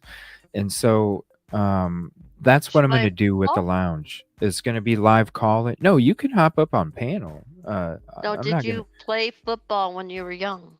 I played football when I was young, but I played basketball my whole life. Oh, okay. Yeah, I was So a. you're I was tall a. then. Are you tall? No, I was a point guard. I was Oh, a okay. point guard. Yeah, point guard. But that's where, because my peripheral was so good, I could like. I fooled a lot of people with my passing, because I could literally look to the right side of the court and pinpoint pass to the guy that's standing all the way to the left. And so I would fool a lot of people. I was really good at defense. I'd get a lot of steals. I was very Nice. rough. I was very rough on defense. I played with their mental game, because I knew if you got their mental game, then it took away their physical. Nice. Yeah, just different things like that. So Cool. yeah, I love basketball. But yeah, that's the sports show. It's going to be more about, I want the live call in. I want people to talk about their teams. I want people to, it's Right. that initial Passion. core. Yeah, their Yeah, passion for their team right. and how they got into it. Have a little background on them about Mm-hmm. how they got into NFL football. Yeah, I Mine mean, all had to sorts. do with I was in high school and my grandfather would come over. He was a Dallas fan, big time, and he'd bring over donuts and we'd spend the day watching football. And that's how I got Oh into yeah, football. yeah. And I I'm a remember Rams sitting there with fan. my mom and my grandma watching games, as a little I'm kid. a Rams Yeah, fan. yeah. Always have been. Even when they went to St. Louis, I'm still a Rams fan. Catastrophe. Why watch TV when you could watch Dago run people over? It's, well, why even watch LA mainstream Noir tonight. media when you can LA get the Noir truth? tonight. Oh, I'm excited. LA Noir tonight. We're doing it. I got to put out that notification. Hey, Yeah, you better do let's it. do it. Thank you, Cara. I appreciate it. Really, I just rearranged. I have a lot more room now. So I rearranged and added some black sheets for temporary, because I still wanted to do the different cameras for you guys, but I couldn't with the current background that I had. So until I can decide on a freaking green screen, I wanted to make sure I updated it so I could give you the different camera angles, because it's something I've been wanting to do for a long time. So now I can do it. Move the coffee. We got the coffee sign right here. I hate the fact that it's so shiny. I wish it was like dull or something, so it didn't reflect. I don't know. There's got to be some other way to fix that. I don't know. But I am going to be getting another one that's going to be hanging right here, and then another one that's going to be, I'll show you, because I'm going to be getting two more. And the other one, so I'll have one on the right side of me, one on the left side of me, and then there's going to be another one that's going to be right up there. So you're going to see a neon above that, and then on the other camera, you're going to see neons going right here and right here. And it's all about that peace and positivity, so stay tuned. So I'll you're be going to get having one of those those, coming right? soon. A I'm neon going to that have has some PPP? like this, but I'm going to get a peace and a positivity. And we're going to be about the coffee, peace, positivity, and then all of that together equals progress. So it's all going to be mixed in. No matter where you're looking, you're going to see this is what it's about. So I can't wait to get them, hopefully soon. That'll Can't be wait. nice. Yeah, look, just little things like that until I can get those other updates, Yeah. A little at a time. When's Dago going live? What's he up Pretty to soon, today? I think. Is he I've gotta covering get- something? I gotta go do some things. Yeah. Well, I'm gonna see if there's any breaking news out. Check the airwaves here. Go through my folder, and then he's probably Soon. shoot. Yeah. So, thank you for Yeah, having so me up. I appreciate you. I appreciate everybody in the chat. Y'all have a wonderful day. diamonds. Yep, Yes. diamonds, baby, diamonds. Actually, that's my birthstone. Diamonds. Not sand pebbles. Yeah, not sand pebbles. Nope. No pebbles. And Diamonds. no, this community is as big as a damn ocean. I'm not worried about the sand pebbles. I'm worried about the diamonds. Like Harsh says, beautiful people, gorgeous. It's about you. Thank you so much. I appreciate. Thank you for your message when you hopped up too. You're That stuff welcome. means a lot. That means a lot to us because it is nice. And I appreciate the comments and in the videos and stuff. It is nice because we do really deal with tenfold what you guys do, and it's nice. Even though we know it, even though we know it every day that you guys hop in, it is beautiful when we hear those inspirational messages. Even the people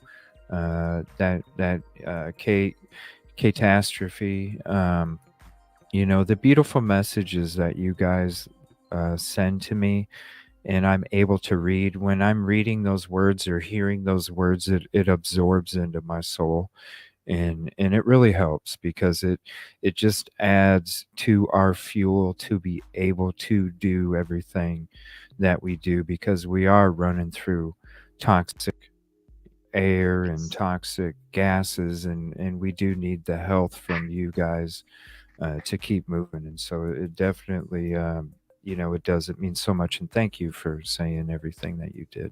I really appreciate it. It's my pleasure, and it's the truth. Yeah. So, with that, Much love to you all. Thank you.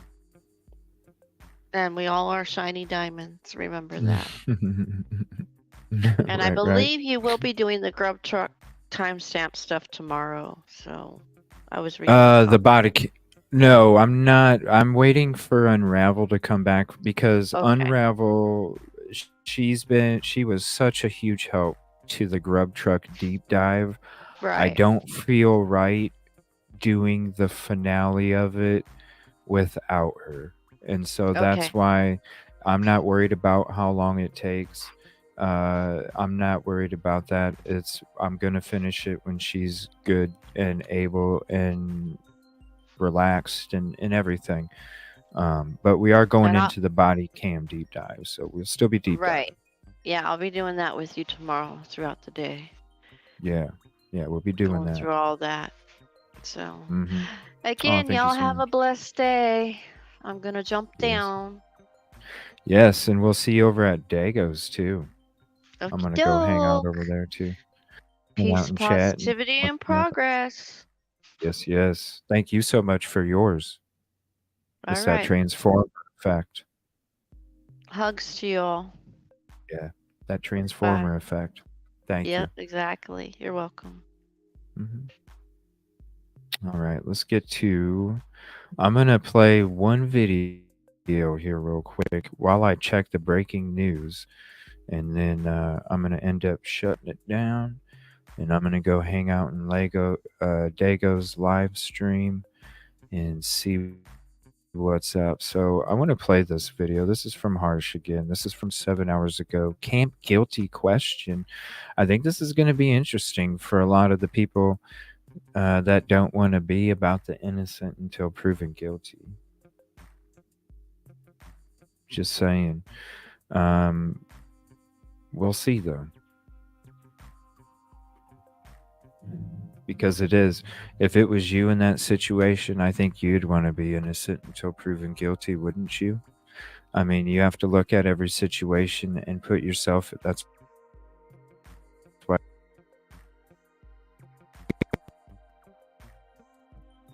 you got to put yourself in somebody else's shoes. That's what it is about. Experience, knowledge, being about the right thing. Well, hello there. How is everyone? I hope you're well on this fantastic, fantabulous Thursday. Yeah, I got it right. Some of you eagle-eyed people out there yesterday realised that I got it wrong. You know me, when it comes to days of the week, I'm bang on. I know you can trust on me, lean on me. Not so much. But anyway, you look amazing. And this is just a short video because I just want to kind of Praise challenge God, people baby. before we head into tomorrow and the impending hearing of the Brian Kohberger case, when we are going to see yet again challenges to the motion to compel, the motion to stay, so on and so forth. And I see so many people turning around and saying that this is just a game. This is just about moaning about everything, trying to pick holes in everything. But I have a serious question, and that is to all you naysayers out there, the people who just want to bury Brian Kohberger immediately. And that is, what do you feel should be the thing that happens? What do you feel is his alternative? If in the event that he is just a guy who was driving around on this particular night, and that is the actual thing that put him in the position that he's in, because it seemingly provided them with a person who had no alibi, then what alternative has he got? And it's a legitimate reason because I've explained before in prior shows, I also was a person who used to drive late at night to help deal with anxiety because I didn't understand how to manage it. And so that was one of the things that I tried to do, and it fucking worked. What alternative has he got but to pick apart the case itself, to pick apart the intricacies of it, and to try and get out of it on a technicality? Oh, I'm sorry, because Chalk he can't Baby. just walk out of it and say, well, I didn't do it. You might not believe me, but I didn't do it. But I'm asking you guys to properly tell me, to tell me down below what his alternative is. What can he really do if he didn't do it? But there's no other way of proving it, because he was simply somebody who drove around. He was driving around this area on this particular night, and the rest is history. Yeah, you know, just like when you have a flat tire on the side of the road on the way to a location, you know, it sucks, but maybe that flat tire is what prevented your vehicle being in another location at another time, and your life could have possibly ended. There's reasons to you know, it's tough to hear that shit, but there's a reason for everything. And I think what took place there is it was energy showing you, you know what, this may seem like a beautiful fucking flower, but that shit is bitter as hell. Just wait. There's another garden that's coming up right around the corner, and those are the beautiful flowers that you want to walk through. So prayers out to you, Chalk Baby. I don't understand what you people want. You know, all I'm trying to do is be fair. And at the end of the day, this guy is in a position that he's in, and he's fighting for his life. That's the reality of it. He is fighting for his life. But you guys don't seem to want to give him that choice. And I've got flies flying around me. Do you know what I mean? You don't seem to want to give him that ability to fight his corner. You expect him to be in a position where he must have an airtight alibi and be able to say where he was and provide everything to support that, or it's not good enough for you. And that's the point. That's why he's got to go down this route. But please tell me what you expect, what you want to see happen, because I just don't get it. I don't understand why you acting in a way that would say that, okay, if he can't tell you what makes you happy, then he must be guilty then. Is it really that simple? Right. Let me know down below, and I'll catch you all in the next one. All right, and I'm going to switch to some breaking news as well, and then I'm going to go ahead and end the show. Give me 1 second. They've just identified... hold on, let me see. Because I like giving you guys this news too. Since I'm on during the day, I can give you guys different updates on different cases here as they're coming through. This is a 25-minute watch, but I'm not going to watch the whole 25 minutes. I'm going to start it off, share the link with you guys. We will go into it on another night, but I definitely want to give you guys an update on this real quick. All right, well, thank you. I'm Flagler County Sheriff Rick Staley. Next to me is Sheriff. And investigators identify homicide victim 26 years after the remains were found. From Citrus County. So I'm going to share the link to He this is video. the chairman of the Cold Case Commission. And to my left is Nassau County Sheriff Bill Leeper. He is the president of the Florida Sheriff Association. We're honored today, for the last 2 days, to be hosting the Florida Sheriff's Cold Case Advisory Commission. They did training yesterday, and the commission is meeting today.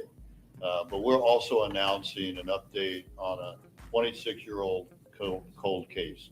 On September 10th, 1997, Flagler deputies were notified of a body floating in the Intercoastal Waterway, or ICW, northeast of Sea Ray Boat, which is now Boston Whaler, in Flagler Beach. Deputies arrived and recovered the body of a white male. The male had been bound, shot, and stabbed multiple times before being dumped in the Intercoastal Waterway. Wow. In 1997, sheriff's investigators and the medical examiner's office estimated the victim to be between 30 to 50 years old, approximately 5'8" and 170 pounds. The victim of this brutal murder has been unidentified since 1997. And in law enforcement, we know that if you don't know the victim's name, it makes it extremely difficult and hampers that investigation. We also know that since 1997, significant advances have been made in forensic science, such as DNA, and now using relational genealogy and DNA together. In 2020, we created the cold case unit with its first full-time dedicated detective, Detective Scalia. I'm sorry, Sarah, come on up. You can be here. This is your case. You've done a phenomenal Wow, job. after 26 years. I started this cold case unit because I believe that we must be the voice for victims, especially Right. murder victims, because they can no longer speak for themselves. And we owe it to the families to bring closure for their loved ones. Right. 2021, as part of the review of cold cases, Detective Scalia submitted the victim's bones to a company called Ortham. With the work done That by sounds Ortham's familiar, doesn't it? genetic geology team and our cold case Detective Scalia, That sounds the victim familiar. was identified as Robert Bruce McPhail, and he went by Bruce. This is what we believe he looked like. We believe he was 58 years old at the time of his death, and originally from the Kenora, Winnipeg, Manitoba, Canada area. He had moved to South Florida in the mid-1990s, and he went by his middle name, Bruce, and had a passion for boats. This case required a lot of outside-of-the-box research and cooperation of multiple agencies to give the victim a name. Now that we have identified the victim as Robert Bruce McPhail, our cold case unit can work on finding who murdered him and why to bring justice for him and closure to his family. I want Wow. to commend Detective Scalia After 26 for years. diligently working on this case, but there's more work to do. We know someone out there No. has more information. That's the victim. It took them 26 years to find the victim. Now that they have a victim name, now they can do a proper investigation. Whoa. For 26 years.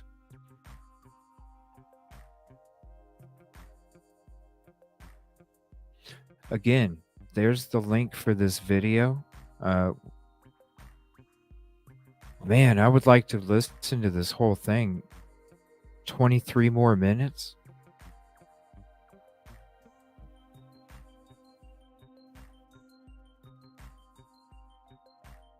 I'm going to keep going for a little bit. I'm going to, that way for people on replay as well. I'm just going to let it play though. That way it's nothing but this press conference. I might hop in on my voice, but I'm not going to stop it. But damn, I was just going to play this for a minute. I didn't realize, I didn't read the whole headline. I thought it was they found the perp. I didn't realize a victim that they had after 26 years that they finally identified. Again, I'm going to rewind it because I don't want there to be any confusion. I want this to be out there again. With the work done by Whoa. Ortham's genetic Whoa. geology team and our cold case Detective Scalia, the victim was identified as Robert Bruce McPhail, and he went by Bruce. This is what we believe he looked like. We believe he was 58 years old at the time of his death, and originally from the Kenora, Winnipeg, Manitoba, Canada area. He had moved to South Florida in the mid-1990s, and he went by his middle name, Bruce, and had a passion for boats. This case required a lot of outside-of-the-box research and cooperation of multiple agencies to give the victim a name. Now that we have identified the victim as Robert Bruce McPhail, our cold case unit can work on finding who murdered him and why, to bring justice for him and closure to his family. I want to commend Detective Scalia for diligently working on this case, but there's more work to do. We know someone out there has more information. They knew him as a friend. Maybe they were friends with their killer or killers at the time, and relationships have changed. We need that information. We won't give up until the killer or killers are caught. And just because it was a 26-year-old cold case, we didn't forget about it. And now we have them identified. So if anyone has any information about Robert Bruce McPhail's life or has information about his murder, you can please submit a tip to Flagler County Sheriff's Office at tips, TIPS, at flaglersheriff.com, or you can call 386-313-4911. If you would like to remain anonymous, tips may be submitted to Crime Stoppers in Northeast Florida by calling. Hold on, and I'm gonna write this phone number down too. I thought the same thing, P Fox, because when I heard that, I was like, that's the same fucking lab that did the BK shit. Right? Wow, this is crazy. Calling 1-888-277-TIPS, where you could be eligible for reward up to $9,500. Also want to mention before I turn it over to the chairman of the. And I want to say this too. There's enough people that get screwed out of these frickin' rewards for coming in and helping get these cases solved. Need to stop that shit too. You need to, like, seriously, look at it. Look at how many people get screwed out of these fucking rewards that come up with real fucking information. They need to stick to their word. I'm not saying these people. I'm saying in general, stick to your damn word. There's so many people that get screwed out of it. It's ridiculous. Commission. We have 10 unsolved homicides. This is one of them, dating back to 1980. We also have 5 unsolved missing persons, dating back to 2003. And more than likely, sadly, those are probably homicides, but we don't know that. But as time goes on, it becomes more and more likely that's what it is. So I would ask your viewers and those that are listening online, if you want to know more about these other unsolved cases, go to flaglersheriff.com and click on cold cases. And there you can find information, and maybe you can help us solve those cases also. So with that, I will turn it over to Sheriff Prendergast. Thanks for being here this afternoon, ladies and gentlemen. I'm Citrus County Sheriff Mike Prendergast, and I'm also the chairman of the Florida Sheriff's Association Cold Case Advisory Commission. And like Sheriff Staley said, we've been here for 2 days now. We want to thank the Flagler County Sheriff's Office for hosting us. We also want to thank Detective Scalia for her diligent work and her fierce dedication to solving this case to this point. Lots more work needs to be done. And that's precisely the reason why in 2015, the Florida Sheriff's Association created the Florida Sheriff's Association's Cold Case Advisory Commission. We do a lot of work. We share partnerships with every sheriff's office across the state of Florida. We come together periodically over the course of the year to talk about ongoing investigations, to share best practices, to give case updates, and then also to avail ourselves to some of the cutting edge technology that is now emerging onto the forensic science investigation scene so that we can go out and attempt to identify remains, and also so that we can go out and help the families learn what happened to their loved ones, just like this very case right here. It serves as a clear demonstration, as a matter of fact, of how collaborative efforts within this network has brought us one step closer to resolving a cold case that was once dormant. The Cold Case Advisory Commission of the Florida Sheriff's Association plays a crucial role in helping every sheriff in all 67 counties work towards gaining the information necessary to to identify unknown subjects and also to identify those victims that are out there still remaining and asking and begging in some cases to be identified. There's not a case that can't be solved with the hard work and fierce dedication with our awesome detectives across the state of Florida, those absolutely outstanding men and women from our forensics teams that work so tirelessly, who help get the evidence that we so desperately need to get these cases brought before a judge, and in some cases in front of a jury, to gain a conviction on a person who commits the most heinous of crimes that humanity has known. I want to thank Detective Scalia, and I also want to thank all of those other cold case detectives on behalf of the Florida Sheriff's Association who never leave stones unturned to bring justice to those families and to solve these cases. We cannot do the work, however, without great tips that come in from citizens and folks who think that something's out there that might not be germane to a case, but nevertheless do step forward and help us fill in pages of documentation that's so vital to these cases. Please keep those dialogues coming, keep those tips coming in, and never ever hesitate to share information that you think might help us solve a cold case like this one here, or any one of the other hundreds of cases around the great state of Florida. I'm honored today to be joined by our president of the Florida Sheriff's Association, Sheriff Bill Leeper from Nassau County, and I want to thank him for his commitment to the Cold Case Advisory Commission and to this great association that was created in 1893 to serve as Florida sheriffs as we serve the great citizens from all across this great state, from the Panhandle down to Key West. Sheriff Leeper. Hello, everyone. I first want to give a shout out to former Alachua County Sheriff Sadie Darnell, who was very instrumental in starting the Cold Case Commission for the Florida Sheriff's Association. She worked very hard in getting this commission started and getting it where it is today. I want to thank Sheriff Prendergast for your leadership on the commission as chair. What you do, Sheriff stated, what you do for your community, your team, detectives, what they do to solve cases that go years without knowing what happened, particularly for families trying to find closure.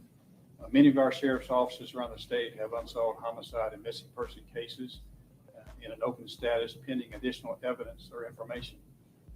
Attention and resources sometimes are diverted from aggressive pursuing a resolution in some of these cases due to limited resources and also having to dedicate resources to recently committed crimes. To respond to this need, the Florida Sheriff's Association created the Cold Case Commission just for that reason. A few years ago, when I was with the Florida Highway Patrol, I worked a fatal crash involving a pedestrian in Jacksonville. Individual had no identification at all. Didn't know who she was. Sent out flyers, missing person reports, nothing. Over time, kept submitting her fingerprints. Technology changes, got better and better. After 24 years, I got a hit on an arrest for vagrancy down in Miami. Started researching that report, found a next of kin in Central Florida, started doing some investigation, found out her father had died, her mother was still living in her 80s. Actually went down and met with the family to provide information for closure for them. And I can tell you as an investigator how satisfying it is to be able to bring closure to families, particularly on these code cases. It's gotta be. It's gotta be satisfying. And like you said, Mike, you can't imagine all the cases, you know? Investigator for what her hard work, Sheriff Prendergast, Sheriff Staley, for what they do. So thank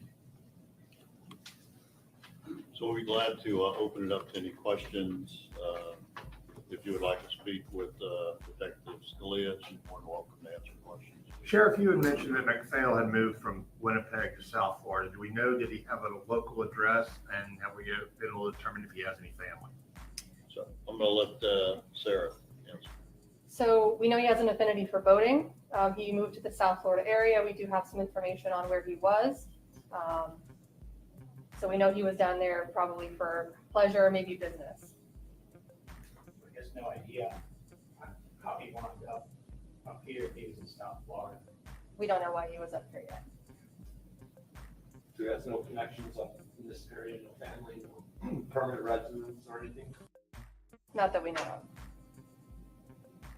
We can tell you that both his parents have since passed and are buried in Canada. So unfortunately, Jilly Bean, please. I'm gonna there's a sextortion thing going on in St. Petersburg as well, that I covered in the beginning of the show. I will put the link out to that when I'm ending the show. Well, actually, I'll put it out now. Definitely check that out, please. This shit's scary. we weren't able to tell them before they died what the outcome was. And she probably already knows it before we do now. And it's sad because I went to Tampa on vacation for an extended period of time, and I'm telling you, it is freaking beautiful there. Before we did. He does have next of kin, is a distant relative, but she does have plans when we are ready to release him to have him buried with his parents. Where is the next of kin? South Florida, Canada, I guess? She's in Canada. What was her reaction? She was surprised, to say the least, but she's happy that she has some information about her long-lost relative. We were doing a follow-up on a missing woman in Orange County. She went missing in 2011, Michelle Parker, and they did a search warrant on a property connected to a suspect yesterday. So about 12 years later, could you speak to some of the factors, evidence, tips that could go into a search warrant being issued 12 or a decade or more later? As far as it pertains to my case? In general, just in general, what kind of things lead to What's up, everybody? in years down the line? I'm just letting this play out here for a few. This is crazy. So the advancements in technology and the advancements in the capabilities to do the DNA research has allowed us to leap ahead in some areas. And virtually the scientists that are working on these programs, when it comes to the study of DNA, every few weeks to few months, there's something else out there that helps us bring things closer together. The other thing that does help out is a lot of folks are participating in these genealogical research projects that are out there. Sheriff Darnell is a very passionate genealogist, for example, and a lot of samples of DNA that get submitted to these various entities that are out there, like Ancestry.com, 23andMe, and some of the other ones that we were introduced to yesterday during our training. All of that is helping bring additional facts together so that detectives can understand what's going on and perhaps put some things together that allow us to go back and find someone who still may be alive that has a biological connection to a victim. So it could be that case there. We don't have the case files with the Cold Case Commission, and I don't want to get ahead of the sheriff or the police chief out there who's working on that very case. But just what we talked about today, for example, in an update from a search and rescue team, when a group of canine units deploy over an area, things are disturbed and scents might not rise to the surface where the canines can properly pick up and perhaps let us know that there might be remains of a human being there. But months and years later, as decomposition occurs, that body may emit odors into the environment that we can then go back and perhaps find fragments of human remains that can tell us whether or not that is an actual victim buried there, or if it was an animal, or if it was discarded remains from an animal from hunting or whatever. But in this case, I would say it's probably pretty promising that there is some type of DNA evidence that has been refined because of the technological advances and the study and science of genealogy and anthropology that has allowed us to get maybe perhaps one step closer to identifying that victim. And last thing, how important is it to continuously check in on these cases and kind of keep the ball rolling even if you don't have immediate development? Well, as Sheriff Leeper alluded to, and as, of course, as Sheriff Staley referred to, we have a phenomenal amount of work to do in every respective sheriff's office, and the chiefs of police do as well. And it's a limitation of resources, and it's also the limitation of the funds to invest in that new cutting edge technology and those capabilities. We do know through grants and other opportunities that are out there that there is some emerging science that is coming on board that we can tap into, which allows us to be able to go through and resubmit old evidence that might have been collected at a scene and take that resubmitted evidence and see if the refinements in the science actually reveal additional clues that will help us work further down the case to ultimately identify exactly what happened and get that information back to the family members and get it into the hands of the detectives so that they can continue to write the report and document what their findings reveal. Thank you. Wow. So interesting. Yeah, I was going to be ending the live. Thank you, everybody, for hopping in real quick. I was going to be ending the live stream here, and then this came across. I've been covering the breaking news while I'm on during the day, too. This came across. I was only going to show a minute of it and share the link. And actually, as we started to watch it, we thought it was the perpetrator that was the information was found. Here's the victim, 26 years. They did not know a name, and they finally came up with a name. Prayers to the family. Thank you to Ellie. Thank you to all involved who was able to come up with this information. And now that they have this information, they can now start a proper investigation. Although it's 26 years too late, at least it's not 27 years too late. So props to all them involved. There's just a few more minutes of this press conference, and then I'll be shutting the live. I apologize. Done by now, but when we came across this, I was like, damn, I got to show this whole thing. So just a few more minutes, and then I'll be shutting it down. Thank you, everybody, for hanging out today. I appreciate your company and your conversation, your peace and your progress, and your positivity. It means all the world to all of us, and anybody that comes in from yesterday, today, or tomorrow. It means everything to everybody. Thank you so much. Enough, I'm sorry, Detective Scalia, she's got same lab 15 cases that she's working on, whether homicides or missing people, and we submitted DNA for genealogy review to a company, and it came back that the actual employee of that company is a distant relative on this other case. Whoa! It all identified. What? That just shows you how much the science and technology is changing. What? And as people use these different companies to identify their relatives, and we submitted roughly 15 cases that she's working on, whether homicides or missing people, and we submitted DNA for genealogy review to a company.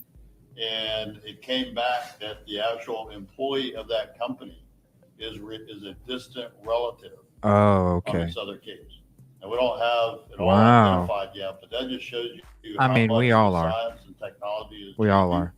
And as people use Yeah, we can different, see you, Devil Dog. companies to identify their relatives and their family tree, if you will. It really helps the cases when you blend the science and DNA with the information that you have. So we're not ready to release a whole lot on that other case yet, but I think we were all surprised when it came back that Is this the too person much? working on the case is actually a distant relative, and that only happened because of the samples that were sent out. Any other questions? I think something else that was interesting in the press release was the sculpture instead of a sketch. A lot of times you guys use a sketch. Talk to us a little bit about the difference with that and why maybe going down that route. Well, I think anytime you can do a sculpture like was done here. Wow, this was look at done that. in 1997 by Wow. the detectives assigned back then. Wow. Wow. Helps Back in What '97, you're they hoping did that. for is that somebody will Wow. recognize and call you with a tip. And that didn't occur in 1997, but we don't have and have been unable to locate any photos of this victim. So this is Thank you this so is the much, best Cube we Kitty. have. And if this wasn't done in 1997, I mean, we could, take the skull Wow. and have That's pretty good. Let me go full anthropology screen try for to, you guys real quick. Hold on. mask it up with That's pretty clay good. and stuff and That's give pretty it good. to us. But sometimes this is all the evidence you have. So That's pretty I good. know Look at that. The individual that the sheriff's office used back in '97 was very renowned, but is not alive today. Is passed. Wow, that's pretty good. And so it helps, and I think it's a better product. But it's amazing, even with the artist work, how close they Yeah. can come. That's from pretty the good, victim, honestly. Descriptions to identify. Wow. If someone sees someone that knows someone or knew someone that looks somewhat like that, any lead is basically what you're looking for. Thank to you. see Thank you so much, allegedly innocent. really- Thank you for your That hard is work and correct. My efforts message as well. would be is, if you think you know Thank something you. or you have any information, call us, let us vet it. We would much rather you call us and let Detective Scalia vet it, or any other cold case in Florida, certainly. We would rather Maybe. have that information and say, okay, that's not applicable to this case. It might be to somebody else's case. And we have a network that we all work with. So we want every thread of information. And because at the end of the day, what we want to do is bring closure to the remaining living family members and to the victim. We have to be his voice. Could you briefly say you submitted the DNA to a genetic genealogy database and it led you to a relative, distant relative? I mean, can you go over a little bit about I'll let Detective Scalia do that. So we would submit his bones to Othram, and Othram would develop a profile, and they would upload his profile to what's called GEDmatch, which is a database that law enforcement can utilize. They would find matches. So if anyone's done Ancestry on their own, you would get matches. So it's a similar concept, but it's only profiles that are uploaded to GEDmatch. So people from Ancestry, 23andMe, any direct-to-consumer DNA test, they can upload their own profile into GEDmatch, and they can opt in, and law enforcement can access it, or a genealogical company, and they would find his matches. They would then see how those matches are related to one another, and we build the tree up and then down, and we rule out who is not in his age range, who is still alive, and just kind of rule out who it can't be and who it possibly could be. So in this case, they gave me a potential candidate of Robert Bruce McPhail, and we just did the background work from there. Yeah. What this really does, it goes back and gets to the heart of the reason why. Thank the you, Florida everybody, Sheriff's for Association being here said, today. We need a cold case advisory commission. Our state was And speaking of, we got LA Noir coming up tonight, so I'll be putting that notification after this show's over. rapidly growing. We're over 22 million people today, and we needed a holistic approach that was multidisciplinary for the sheriffs to be able to tap into on a statewide basis to support the needs of our respective counties that have questions that need to be answered, that are begging for answers in these cases. So we have a medical examiner. We have a medical examiner investigator. We have a DNA scientist that we consult with. We have 12 homicide investigators, crime scene techs, and other specialists that are part of the Cold Case Advisory Commission. We have an assistant statewide prosecutor, a state attorney, a representative from the Attorney General's office, FDLE's missing and endangered persons information clearinghouse representative is always with us. We have a Department of Corrections representative. We have a Fusion Center representative from the Department of Law Enforcement. Dr. Erin Kimmerly is not with us today, but she is a forensic anthropologist from the University of South Florida, and she's done some cutting-edge work for the state of Florida when it comes to helping sheriffs identify the remains of victims of crimes all across the state of Florida, and indeed in other places around the world due to her research. We also, what's that? And you've used her here. We've used her in our county in Citrus, and I dare say probably many other sheriffs have tapped into her. We also have a judge that serves on the commission, and as well a legal advisor, and then a statewide intelligence representative, and as well a citizen. I see you standing back there from Project Cold Case. Thank you for being here, sir, and thank you for your support to us. And most recently, the Attorney General, General Ashley Moody, created a cold case unit within the Attorney General's office. Wow. We're blessed to have those folks there to help us Congrats. as we continue to work these cases to ensure that our families get answers to their burning questions about their loved ones who disappeared or been murdered and yet to be identified. Congrats. So this cutting edge work, thanks to Detective Scalia, is happening virtually in every county in the great state of Florida. And again, I want to thank the president of the association, and I want to thank Sheriff Sadie Darnell back there for being the person who was at the genesis of this cold case commission, for her work and her leadership to get us to where we are today.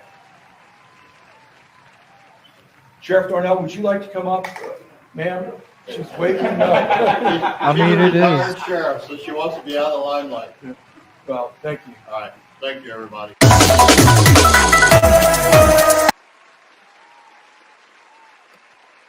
That was loud as hell. I mean, I ain't gonna lie, but damn, if they really did, bravo. If they really did, bravo.